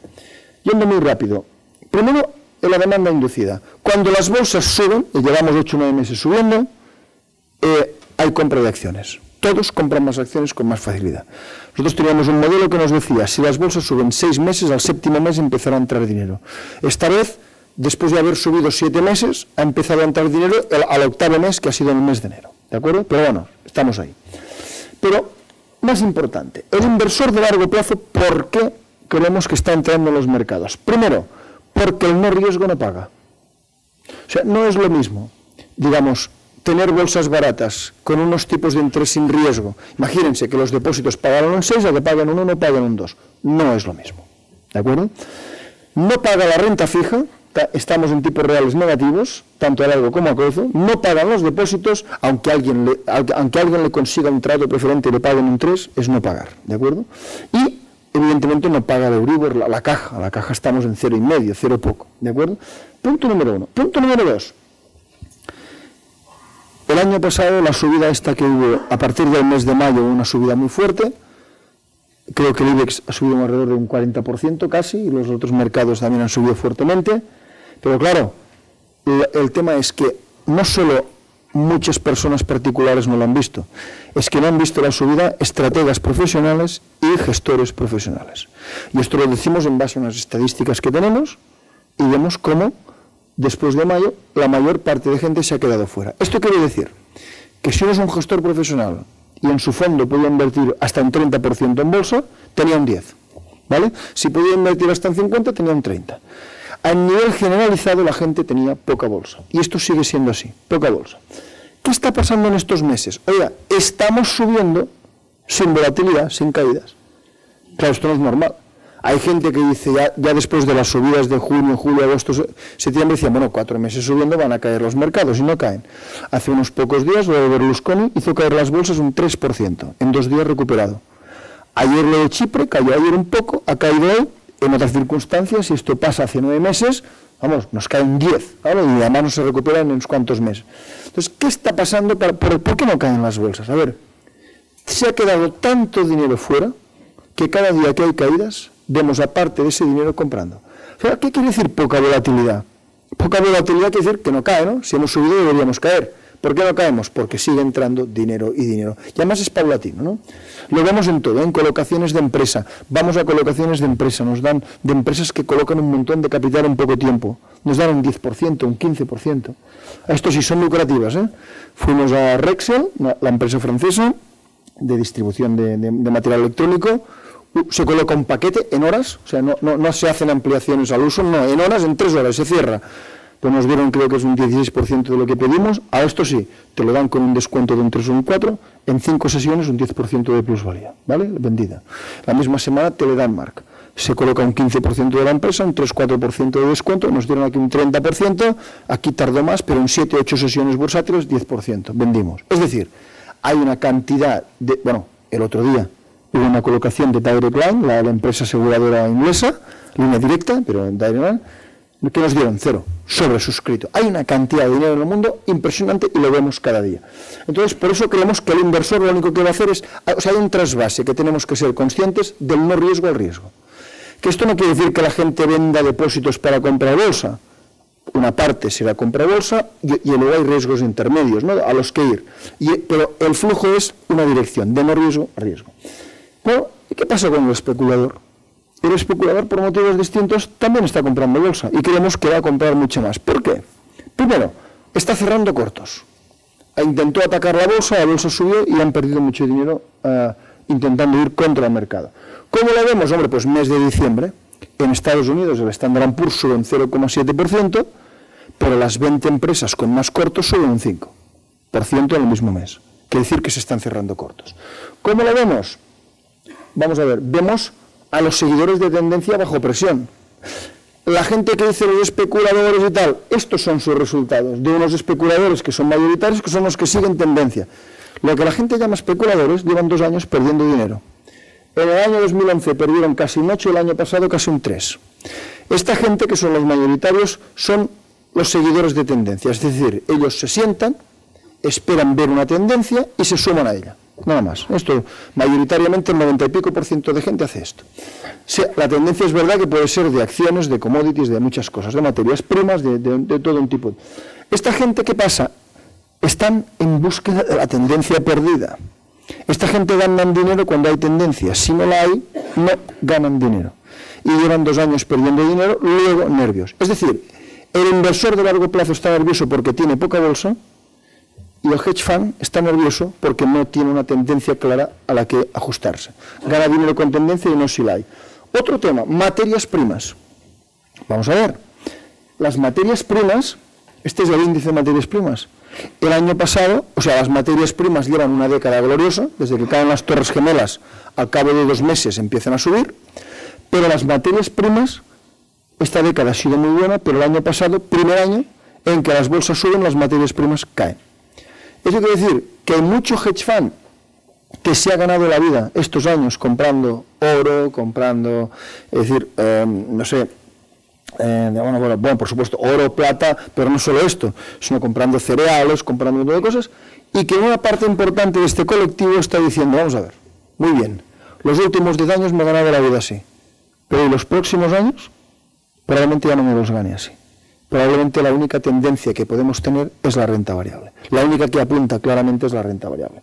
Con lo cual, por distintos motivos, esta gente está ahí. Renta fija. Claro, renta fija, ahí decíamos el año pasado, comprar, duraciones cortas, no sé qué más, todo esto corto. Pero claro, la renta fija ha ido subiendo y resulta ahora mismo que la renta fija, como veremos después, pues es complicado encontrar argumentos para comprarla. Los inversores con retrovisor sí, los que miren detrás van a comprar renta fija, pero si miras delante es mucho más complejo.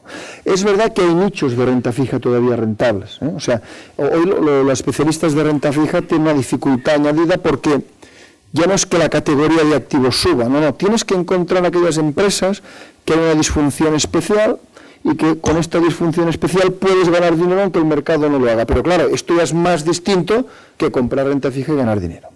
Seguimos manteniendo duraciones cortas y va a ser año de stock picking, es decir, de una selección de valores muy profunda. Solo por decir unos comentarios, el gran motivo es que, vamos a ver, hoy hay muchos países en el mundo con tipos negativos, tipos reales negativos. Por ejemplo, zona euro, tasa de inflación 2,2, tipos de interés de 3 meses 0,2, tipo de interés de 10 años 1,7.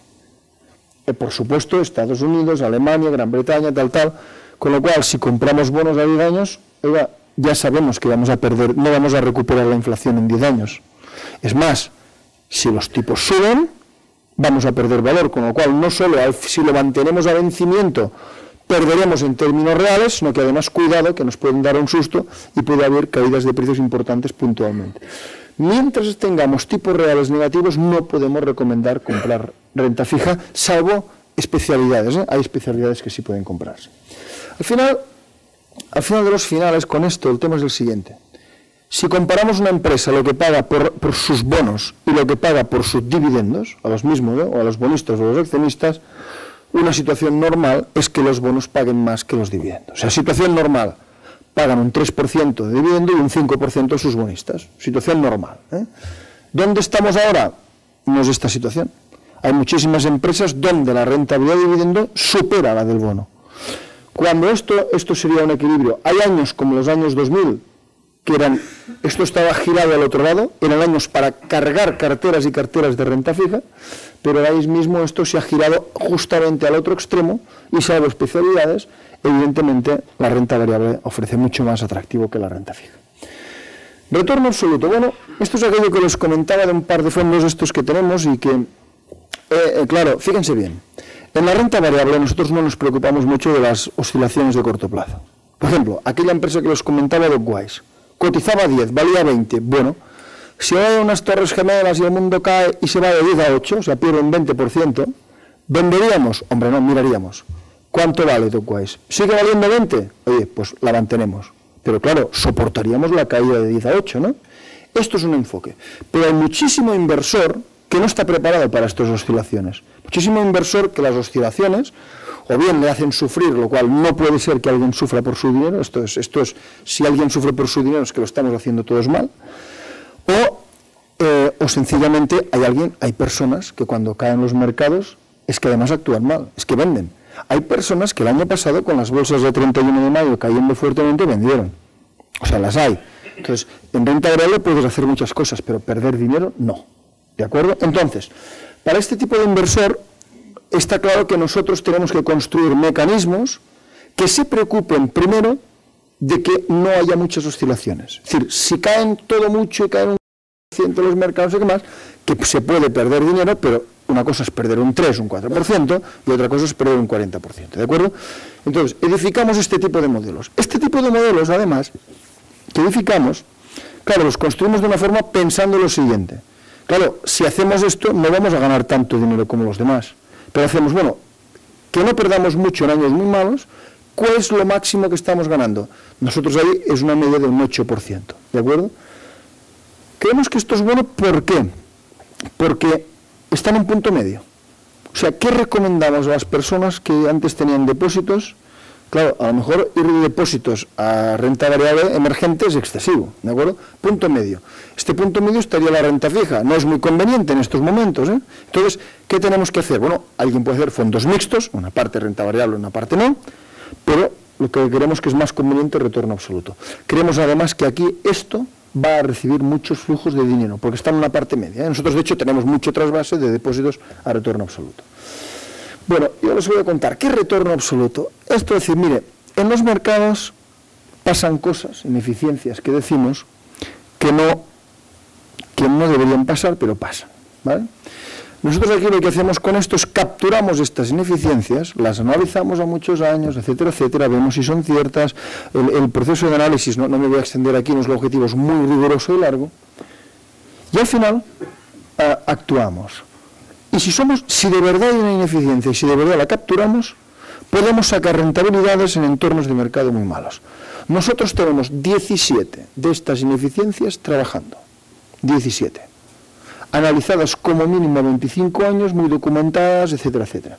Les voy a contar solo una, para que vean de qué se trata. Por ejemplo, intuición que tenemos.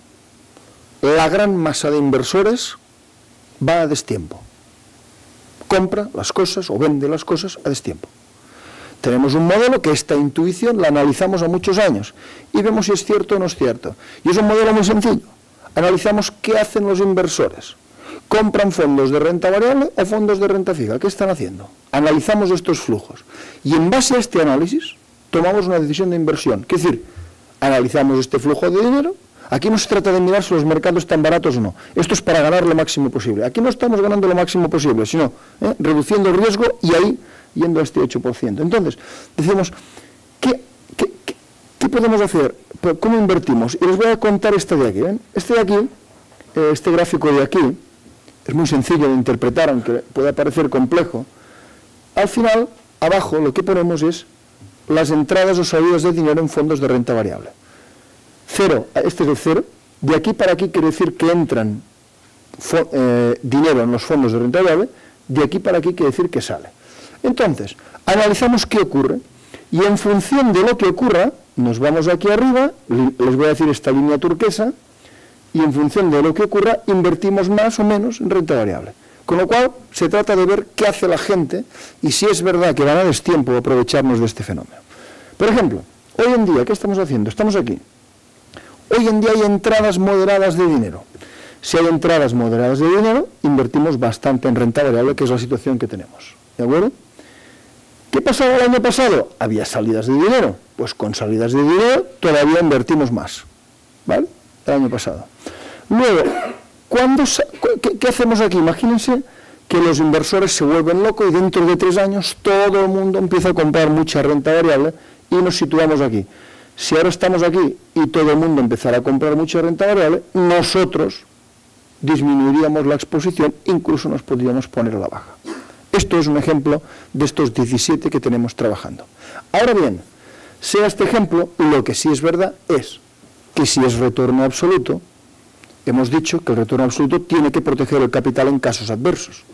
Hay muchas cosas que se llaman retorno absoluto, y hay retornos absolutos que hacen las cosas de forma distinta. Nosotros lo hacemos así, aprovechando estas ineficiencias de los mercados. Hay gente que lo hace siguiendo tendencias, hay 1000 formas de hacerlo. Ahora bien, si es retorno absoluto de verdad, cuando han venido años malos tienes que haber protegido el capital. Si no es otra cosa. Estos son estos 5 años de caídas de los mercados. Evidentemente el retorno absoluto, o sea, no es que no pueda tener pérdidas, tiene pérdidas, pero lo que sí es una evidencia es que nuestro retorno absoluto, con caídas de los mercados de 40%, han preservado el capital, incluso han ganado dinero. Si fuera un mixto, esto habría hecho así, ¿ve? Habría seguido la bolsa en más o menos proporción en función del mixto. Entonces, ¿es retorno absoluto? Sí, tenemos retorno absoluto. Es más, no solo este retorno absoluto, sino que tienen que comprender que esta media histórica de un 8% de rentabilidad neta para el cliente, cuidado, porque en años malos no se obtiene un 8, en años malos se protege el capital y a lo mejor se gana un 2, o se pierde un 2. Pero, si en años malos he hecho esto, creemos que los años que tenemos por delante, el retorno absoluto va a sacar más del 8%. El 8% es una media. Años malos, años buenos. Creemos que tiene años buenos que van a superar. De hecho, por ejemplo, estos dos fondos a día de hoy no es normal. Uno tiene una rentabilidad de un 4,5 en 2 meses y medio, que no es normal, y el otro de un 2,6 o de un 2,7, ¿no?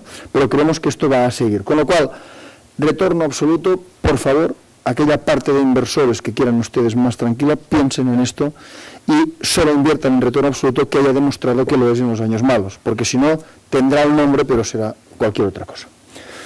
Y todo lo demás, inmuebles, decíamos nosotros aquí el año pasado, decir, mira, creemos que, hacíamos toda una exposición de por qué creíamos que los inmuebles en España iban a caer unos 4 o 5 años más, estamos igual, creemos que no ha cambiado nada, todos los síntomas son de que van a caer todavía unos cuantos años, y les decíamos, mire, lo de inmuebles, no vemos la compra de inmuebles, compra un fondo inmobiliario, como nosotros tenemos uno, que invierta en países en el mundo donde el ciclo inmobiliario va al revés que el nuestro. Después de muchos años de caída empiezan a subir. Además, invertimos en empresas inmobiliarias. ¿Dónde tenemos más empresas inmobiliarias? Hombre, Japón y Alemania, ¿de acuerdo? Son los países donde el inmobiliario está subiendo. Es más, está en una efervescencia impresionante. Ahora, claro, en Japón había caído mucho y en Alemania hace años que no hacía nada. Y decíamos una cosa, y les voy a decir el resultado. Decíamos, fíjense bien, inviertan, si alguien quiere comprar inmuebles en España, dentro de 4 o 5 años, cuando entendamos que haya un mínimo, compren de momento este fondo, en 5 años, saquen el dinero en 5 años y compren inmuebles en España. Esto lo dijimos el año pasado. De momento, no sabemos 5 años. ¿Qué ha pasado? Hombre, este fondo el año pasado subió un 24% y el inmueble cayó un 7%, ¿no? Con lo cual, quien hubiera hecho esto, solo un año, ya no 5, está claro que tendría más dinero para comprar inmuebles, serían más baratos. Pero creemos que esto le queda. También les voy a decir una cosa. No creemos que este fondo siga este ritmo. No es un fondo para dar un 24%. Ahora lleva un 3%. Es un fondo para rentabilidades más moderadas, porque invertimos en empresas, en todo el mundo, pero que son empresas que tienen inmuebles en arrendamiento, no hay promoción, en arrendamiento, miramos el arrendamiento, que están saneadas, todo esto, y hay montones de estas empresas, ¿vale? Seguimos diciendo esto. Es más, esto, aunque sea un fondo de renta variable, creemos también que tiene un poco de punto medio, porque al ser empresas que cobran un alquiler, y, por ejemplo, la GSW Immobilien alemana, pues oiga, tiene 48.000 pisos, tiene ahora en Berlín, 7.000 o 8.000 parkings, y un precio metro cuadrado 870 euros, creo que son ahora, alquilados al 97%, rentabilidad de alquiler 7%, es decir, hay un montón de países en el mundo. Es más, solo os voy a poner un ejemplo, los rates están despegando. Nosotros, por ejemplo, compramos una empresa, rates, las Socimis aquí, Socimis, fondos inmobiliarios. El mundo, fíjense cómo ha cambiado, el mundo han ido empaquetando los bancos, las inmobiliarias de países con problemas, han ido empaquetando sus inmuebles en unas sociedades que las han hecho cotizar en bolsa. Al principio era el típico banco que decía, mira, cojo todos mis inmuebles y lo coloco en bolsa, ¿vale? Esto al principio empezó así, ahora esto se ha sofisticado mucho. Ahora en cada país, por ejemplo, el último REIT que compramos nosotros era una empresa de Hong Kong que tenía estas naves industriales, pero centros logísticos, ¿no? Que tenía en Hong Kong y en Japón, y las especializaciones ha sacado a cotizar los centros que tiene suyos solo en Japón, ni siquiera ha sacado los otros, pero cuidado, no cualquier cosa, solo estas naves de 10.000 metros para arriba, de 10.000 metros para 100.000 metros. Es decir, hoy cotizan, no naves industriales, no, naves industriales grandes, modernas, tal. O sea, que hoy en día quien quiere comprar inmuebles, esto va a pasar como las materias primas, o como el oro. Antes quien quería comprar oro compraba un lingote y ahora compra un ETF. En inmuebles va a pasar lo mismo. El comprador de inmuebles está yendo a comprar acciones. Ahora, no le vale comprar inmuebles de todo, son inmuebles muy específicos. Y cuidado el peso, Nosotros solo advertimos a los promotores inmobiliarios de aquí. Por ejemplo, en Japón, este tipo de compañías profesionalizadas compran ya el 45% de todos los inmuebles que se venden, lo compran ellos.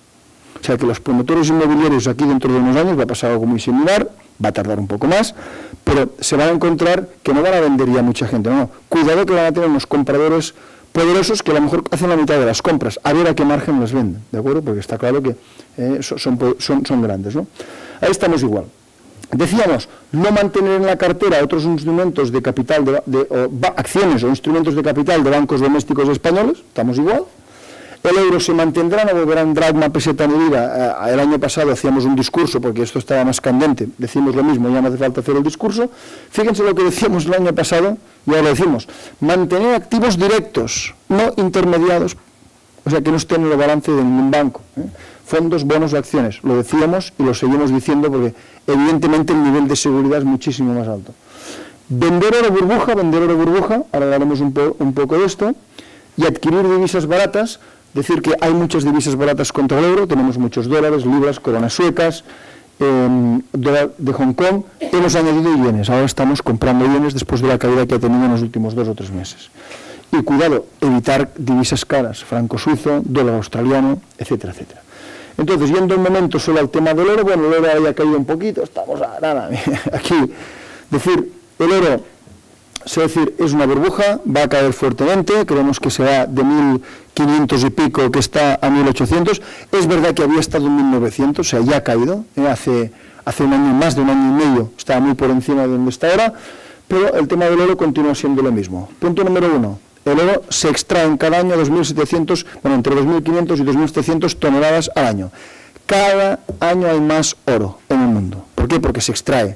El otro día no sé qué me comentaba, ¿no? Que una mina de Huelva que creo que no sé, ahora se vuelve a explotar. Es decir, claro, con el precio del oro tan caro se están explotando en todos sitios. Hay mucho oro todavía por sacar. No solo esto, Cuando vean que los márgenes suben sin parar, este es el coste de extracción del oro y esto es el precio al cual venden. Hace unos años el margen era de unos 150, 200 dólares por onza, el margen que le quedaba. Hoy los márgenes han multiplicado por 10, estamos hablando de 1000 y pico dólares por onza. Esto es burbuja, o sea que para justificar los costes como mínimo creemos que va a caer a 800. Muchos de los que han comprado oro estos años son los hedge funds que hablábamos. Cuando se les agota la tendencia, que hace tiempo que no está subiendo, creemos que muchos van a pasar de aquí a otra cosa. Está claro que el oro, dices, no, la demanda física es fuerte, no, va bajando. La demanda de oro para joyería o para fabricación es esta de aquí, baja, hace muchos años que baja. Con lo cual, si sacas la demanda financiera, que es la de los ETFs que han subido mucho, o de los futuros, lo que es evidente es que no hay demanda de oro físico para sostener el precio. Con lo cual ahí lo mismo, el oro solo es apto para los del retrovisor, ¿de acuerdo? No para inversores. Las divisas, bueno, esto es el flujo de divisas, esto es dólar-euro, esto es dólar caro, esto es dólar barato. ¿Dónde estamos ahora? Estamos en dólar barato, yendo a su nivel, el nivel es 1,17. Nosotros estamos cargados de este tipo de divisas y de momento no tenemos ninguna intención de vender. Es más, cuando esté 1,17, muy probablemente, si se fijan ustedes, pasas de estar caro a estar barato, estar caro, estar barato. Siempre la línea esta de aquí es el valor correcto, estirado, pero que sería 1,17. Siempre los mercados hacen un movimiento pendular frente al valor, siempre lo han hecho todos y, bueno, que lo hagan por muchos años, porque si no nosotros no sé de qué viviríamos, porque al final nosotros lo que hacemos ¿qué es? Decir, vamos a ver, ¿cómo estamos? ¿Baratos o caros? Pues aquí, por ejemplo, aquí, el dólar barato, bien, ¿hay que comprarlo? Depende. Bueno, si está caro no hay que comprarlo, en todo caso habrá que venderlo. Si está barato hay que comprarlo, depende. Pueden imaginar que no es lo mismo el dólar aquí que aquí. Porque aquí estaba barato, pero este recorrido de descuento no lo había hecho, aquí está barato, pero ha hecho el recorrido. Fíjense, aquí estuvo un 40% caro, aquí un 38% barato, con lo cual, evidentemente, aquí compramos con muchísima tranquilidad, ¿de acuerdo? Es lo que decía antes. Finalmente, para acabar, les diría lo siguiente. Vamos a ver, esto es, perdónenme la broma, pero no, es para que ilustrar un poco la idea de esta charla. En el mundo y en la vida a veces ocurre una rara combinación de circunstancias que a veces son adversas, a veces son favorables, ¿no?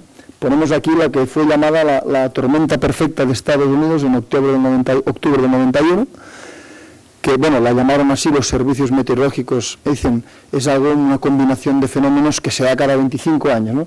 Creo más o menos que se juntaron 3 tormentas, una de ellas un huracán con 2 más, es algo que ocurre muy poco. Que esto se ha hecho un libro y una película, que habrán visto, pero que son casos reales que ocurrió aquí. Bien, pues igual que a veces hay una rara combinación de circunstancias adversas, creemos que en estos momentos en los mercados hay una rara combinación, pero de circunstancias favorables. Es decir, no se piensen que la situación que tenemos hoy en los mercados va a ser siempre tan favorable. De hecho, yo no creo que en lo que me pueda quedar de vida profesional, que lo vea otra vez, ¿vale? O sea, a lo mejor dentro de 25 años, no sé cuándo pueda pasar, ¿no? Pero, ¿por qué? Vamos a ver. Primero, tenemos bolsas muy baratas, grandes descuentos de valoración. Ustedes saben que no siempre las bolsas están baratas. Hoy lo están. Hay veces que las bolsas están caras, hay veces que están a su precio. Es más, aunque es un poco más técnico, baratas pero no amenazadas por subidas de tipos. Cuando los tipos de interés suben hay un momento que las valoraciones caen. Pero esto, como los tipos de interés largos son tan bajos, hasta que no lleguen, o sea, los bonos alemanes que están en 1,8, hasta que no lleguen al 4,5%, no. Es decir, por mucho que suban los tipos largos, las valoraciones van a mantenerse, lo cual es fundamental. Segundo, los beneficios están en máximos y creciendo fuertemente. No siempre pasa, podríamos tener bolsas baratas y beneficios estancados o decreciendo. Bueno, fuerte crecimiento, que se amparan 2 cosas. 1, fuerte crecimiento mundial que hemos hablado antes, y 2, este aumento espectacular del margen de las empresas en todo el mundo. Y me atrevo a añadir otro tercer factor. Llega un momento, cuando las empresas ganan mucho dinero, que el trabajador dice, clic, clic, señor, este margen tan enorme que usted tiene, comparta un poco conmigo, ¿no? Y entonces, ¿qué pasa? En ese momento el margen empresarial, claro, tiene un máximo, ¿no? Pero claramente, tal y como están las cosas, no vemos esto sucediendo hoy. Como mínimo hay un par de años que no creemos que el trabajador llame a la empresa para pedir un trocito de este margen, ¿no? Luego igual sí. Con lo cual, no siquiera está amenazado por presión de salarios en estos momentos. Y luego, finalmente, flujos monetarios. no siempre están las bolsas baratas, los beneficios en máximos y creciendo, y además entrando dinero. Entrando dinero por los inversores de largo plazo, porque el no riesgo no paga y porque tienen poca renta variable, y de los hedge funds y CTAs y la parte más especuladora, porque está a la búsqueda de una tendencia perdida, ¿no? Con lo cual, señores, para nosotros estamos ante la mejor hora para el inversor.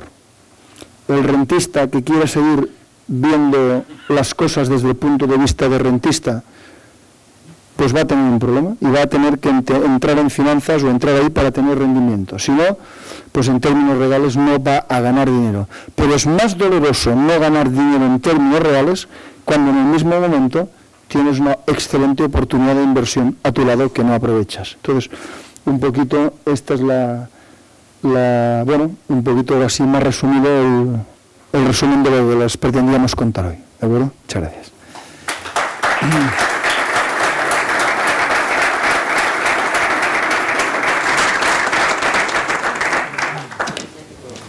Abriremos un turno de preguntas si quieren y ya a continuación pasaremos a la sala de los participantes a tomar nos acompañan en directo. ¿Alguna pregunta?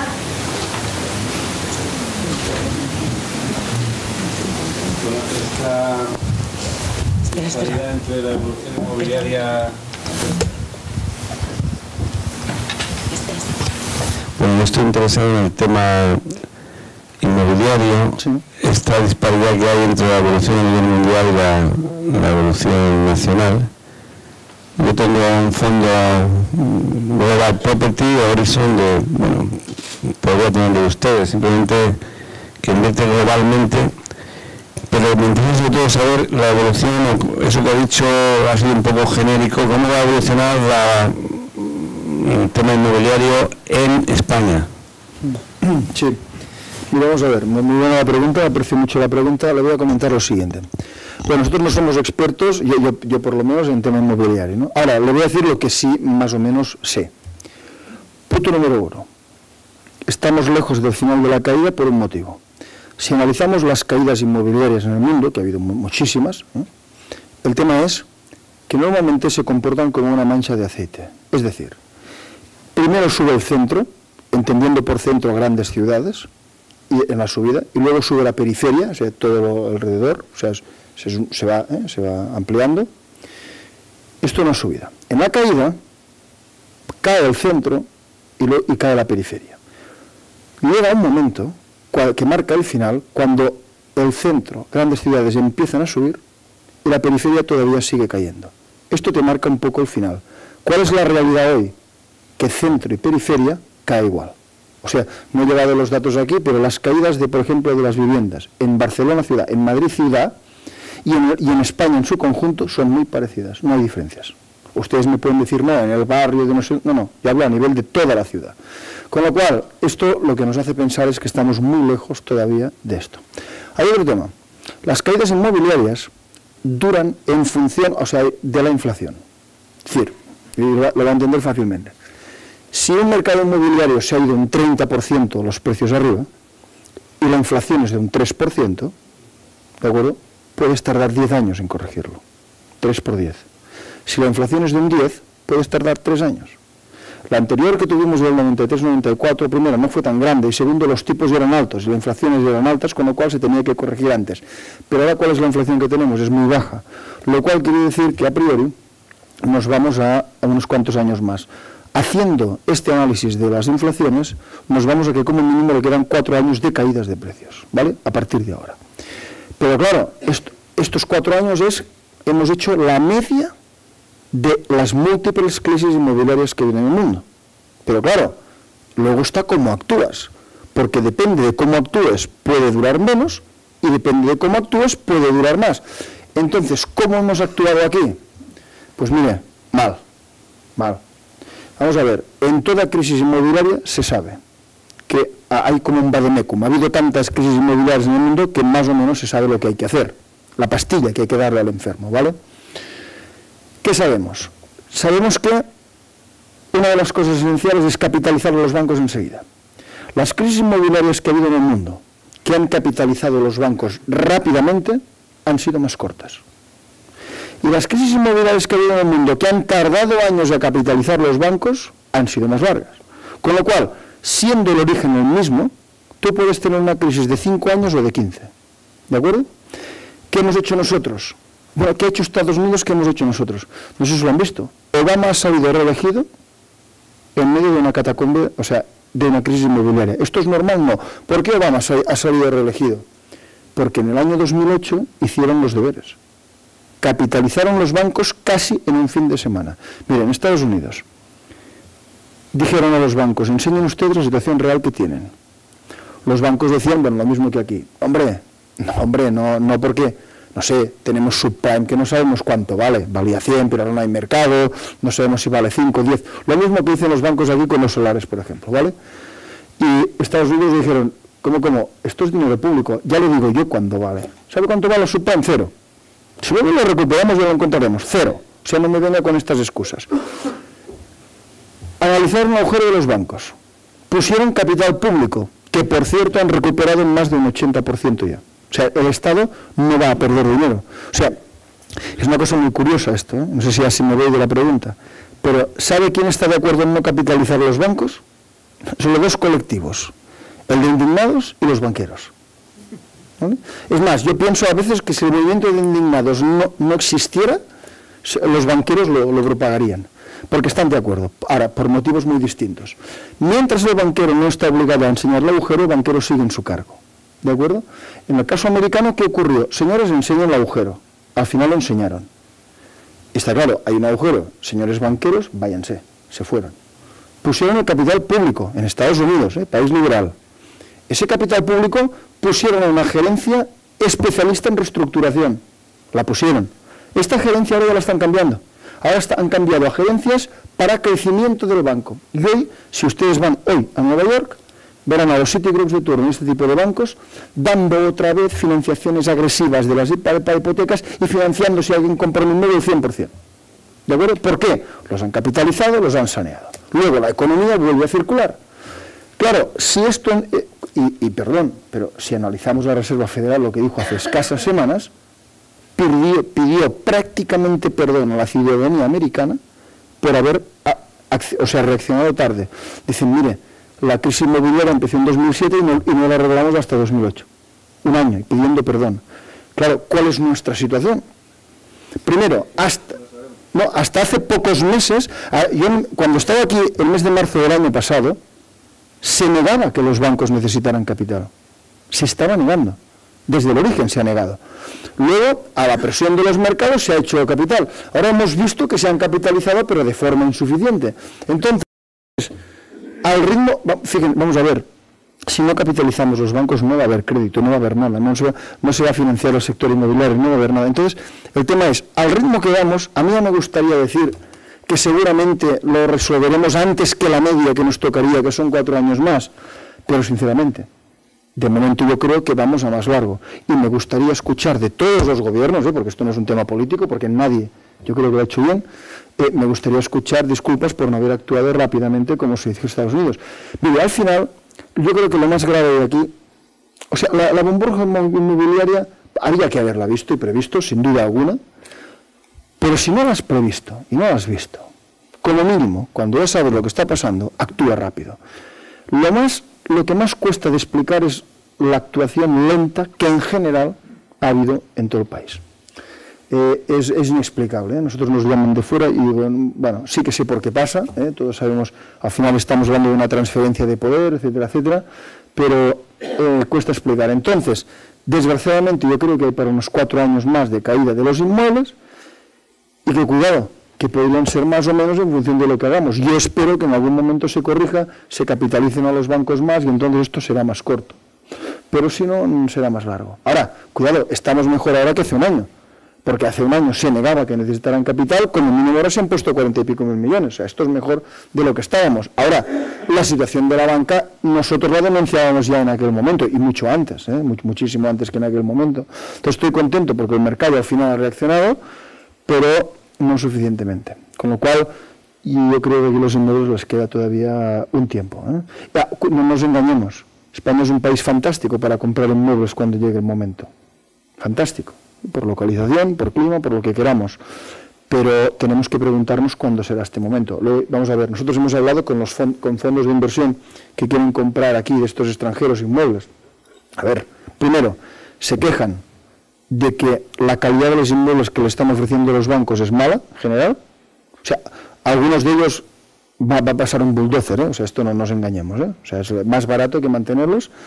Y dos, se quejan, están haciendo unas ofertas mucho más bajas porque prevén el precio de mercado de ahora y los de una serie de años. Entonces, claro, el problema es que si los bancos venden a estos precios, en su balance enseñan unas pérdidas, porque hoy tienen niveles de contabilización todavía superior a eso. Si los bancos, mire, si hubiera salido hace 4 años una norma del Banco de España diciendo: señores bancos, contabilicen sus inmuebles y todo lo que tengan a precios de mercado, que esto lo escribimos en una línea, los precios habrían caído hace años, en los rescates todo habría sido más barato de los bancos y seguramente hoy empezaríamos a circular. Pero desgraciadamente no puedo ser optimista en este sentido, aunque insisto, estamos mejor ahora que hace un año. ¿De acuerdo? Bien. Sí.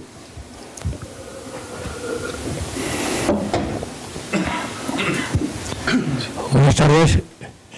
Yo he seguido con atención sus explicaciones y la verdad, pues, en 1 hora y media es muy difícil aprender economía.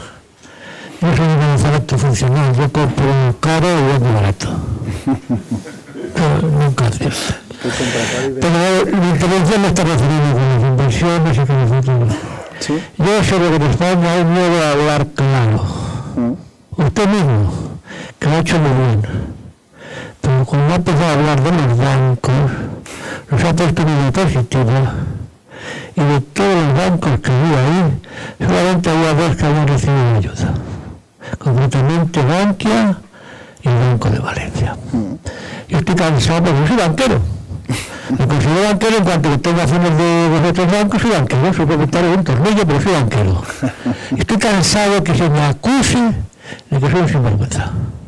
Será igual que todos, estamos hartos de ir a los señores esos de los desahucios. ¡Ah! ¡Los bancos! Oiga, hablemos con propiedad. Claro, como hemos transformado la mitad del sistema financiero, que eran las cajas de ahorros, en bancos, por decimos bancos, pero nadie, usted tiene una ocasión de oro, hay que poner nombre y apellido a las cosas. Las cosas se han hecho muy mal. Que no he visto a ningún responsable de esas entidades que deberían estar, si no en Sotos Real, cerca. Y ese es el problema que tenemos, o sea, la inseguridad jurídica, la falta de confianza que el mundo tiene hacia nosotros es impresionante. Y por sí solos no salimos de este negocio. A mí ya me quedan 4 citados, ya, lo único de mis hijos o mis nietos. En fin, yo me encantaría que ustedes, que son los que saben, en estos foros y en otros, la televisión por ahí, enseñasen a esa gente de que hablan de todo y de nada saben, que hablen con propiedad. Ya de vez en cuando veo a alguno que cuando sale este tema dice: un momento, son las cajas de ahorro. Las cajas de ahorro que fueron modélicas, porque era la banca de los pobres. Pero creo que fue en el 84 cuando se cambia la ley de cajas y los políticos, los sindicatos, los ayuntamientos descubren el maná. Y llegamos a esta conclusión. Ese es el problema. Pero nadie se atreve a decirlo, nadie. Lo dice un chaval como yo. En fin, nadie está mucho en conferencia y no sé qué va a pasar. Yo soy francamente desconfiado, no, porque veo eso, nadie tiene el valor de decir, la mitad del sistema financiero, que eran las cajas de ahorro, son las que nos han llevado a esta situación. Así de claro, hay que hablar claro. Y que yo recuerdo una vez que estuve en una junta de administradores, que era Soscuétara, y salía avergonzado, porque en unas 2 horas cambiaron de consejero con una facilidad impresionante. Yo aprendí mucho, sabía que se podía hacer una propuesta en 12, pero ahí estaban los de Cajamadí, que era el que presidía el consejo, el señor Pérez Claver, digo no me lo he pedido, porque me gusta hablar con propiedad. Estaban los de Caja Granada, las cajas por ahí que habían comprado las cooperativas de Andújar, aquello era una merienda de enero. Porque los Salazar, que yo no sé si eran sinvergüenzas o gozos, pero allí había muchísimos gozos y muchos sinvergüenzas. Bueno. No, hay que hablar claro, no hay que tener miedo. Bien, pues entonces... En fin, yo seguiría hablando y hablando, pero no puedo hablar. Muchas gracias. Sí, no, le cuento solo una cuestión muy rápida. Evidentemente las cajas de ahorros lo han hecho mal. Evidentemente ha habido cajas de ahorros gestionadas por políticos y no por gestores. Esto es así. Ahora le voy a decir una cosa. Lo han hecho mal las cajas de ahorros, lo han hecho mal los bancos. O sea, no se crea usted que los únicos que lo han hecho mal son las cajas de ahorro, ¿vale? Le voy a poner un ejemplo. ¿Usted quiere hablar claro? Pues vamos a hablar claro. Banco Popular era un excelente banco. ¿Estamos de acuerdo? ¿Estamos de acuerdo? Excelente banco, excelente escuela. Bien. Banco Popular tiene a un hombre, creo que era en Asturias, que empieza a sacar resultados por encima de la más media del banco. ¿De acuerdo? ¿Por qué? Porque a diferencia del banco, que era muy cauto en tema de promotores inmobiliarios, esta zona empezó a ser menos cauto y empezó a tocar más tema de promociones y se salía. A esta persona pues entra como presidente, consejero delegado, supongo que es del banco, y aplica esta misma filosofía a todo el banco. Pero claro, años tarde, años 2006, 2007, 2005, dice, nos hemos quedado atrás en promotores, vamos a hacer negocio de promoción. Tarde. Y un banco modélico durante años, de repente se encuentra que está lleno de crédito promotor, el peor, el del último momento, y en todos los concursos de acreedores empieza a salir su nombre y muchas personas dicen, ¿cómo? ¿Este banco aquí? ¿Por qué? No es su estilo, ¿no? ¿Qué quiero decirle? Mire, las entidades hay que vigilar mucho y eso pensemos nos pasa con más empresas, ¿vale? No nos pensemos que las entidades son lo que fueron. Las entidades, uno puede cargarse una empresa en 2-3 años, muy rápidamente. Y este banco en concreto, pues se ha encontrado, si usted mira los datos que le hemos dado ahí, con unas pérdidas potenciales enormes de su cartera crediticia que no han salido, que potencialmente son muy superiores a la ampliación de capital que hizo el último año. Nosotros en esta ampliación de capital no fuimos. ¿Por qué? Si hubiera sido la última ampliación de capital igual habríamos ido. Pero ¿qué pasa? Tenemos miedo a que va a haber más ampliaciones de capital. Para ganar dinero aquí tienes que ir a la última, no a las anteriores, vas a perder dinero. Con lo cual, ¿qué quiero decirle? Vamos a ver, las cajas lo han hecho mal y muchos bancos lo han hecho mal, muchos bancos. Porque al final hay una especie de locura colectiva, mi vecino está haciendo esto, yo lo hago, y aquí es donde se demuestra el auténtico gestor. El auténtico gestor no es el que va siguiendo las modas y mi vecino lo hace y yo lo hago. No, no. Hay bancos, usted lo sabe, que han permanecido al margen, y cajas, que han permanecido al margen totalmente de esta locura. Hay cajas rurales, hoy, más saneadas que el BBVA y que el Santander, muchísimo más. Hay bancos, aquí tienen ustedes alguno aquí, pequeños, más pequeños, que están con ratios de solvencia del 20 y el 25%, no del 8 y del 9 que los demás intentan negar. Es decir, vamos a ver, esto depende mucho de la entidad y si el gestor de la empresa es alguien con criterio que sabe nadar contra viento y marea o que no sabe hacerlo y que lo que hace, si me lo hace mi vecino, yo lo hago. Y entonces, cuidado en mantener... Miren, los inversores a veces nos pasa esto, se llama status quo bias, enamoramiento de un título. ¿No? O sea, uno tiene una cartera, le gusta, ha ganado dinero con ella, normalmente no sé por qué, todo el mundo se acuerda de la primera empresa con la cual ha ganado dinero, y entonces sigue invirtiendo. Vamos a ver, si las empresas han cambiado, han cambiado. Y hay empresas que ya no son lo que eran y hay empresas que sí, que son mejores de lo que eran antes. Yo recalco lo siguiente, las empresas, lo más importante es la gerencia. Y nosotros intentamos desgranar en estas inversiones las buenas de las malas. Y nos podemos equivocar, pero el criterio lo tenemos, ¿no? Entonces, bueno, yo le diría que no se crea tanto que son las cajas, cajas y bancos. Cajas y bancos. ¿De acuerdo? Vale. Sí. ¿Qué queremos los wood, no? Si les parece bien, tomando un vino podemos continuar hablando de cajas y bancos y todo lo que ustedes quieran. Muchas gracias. Gracias. Por su atención.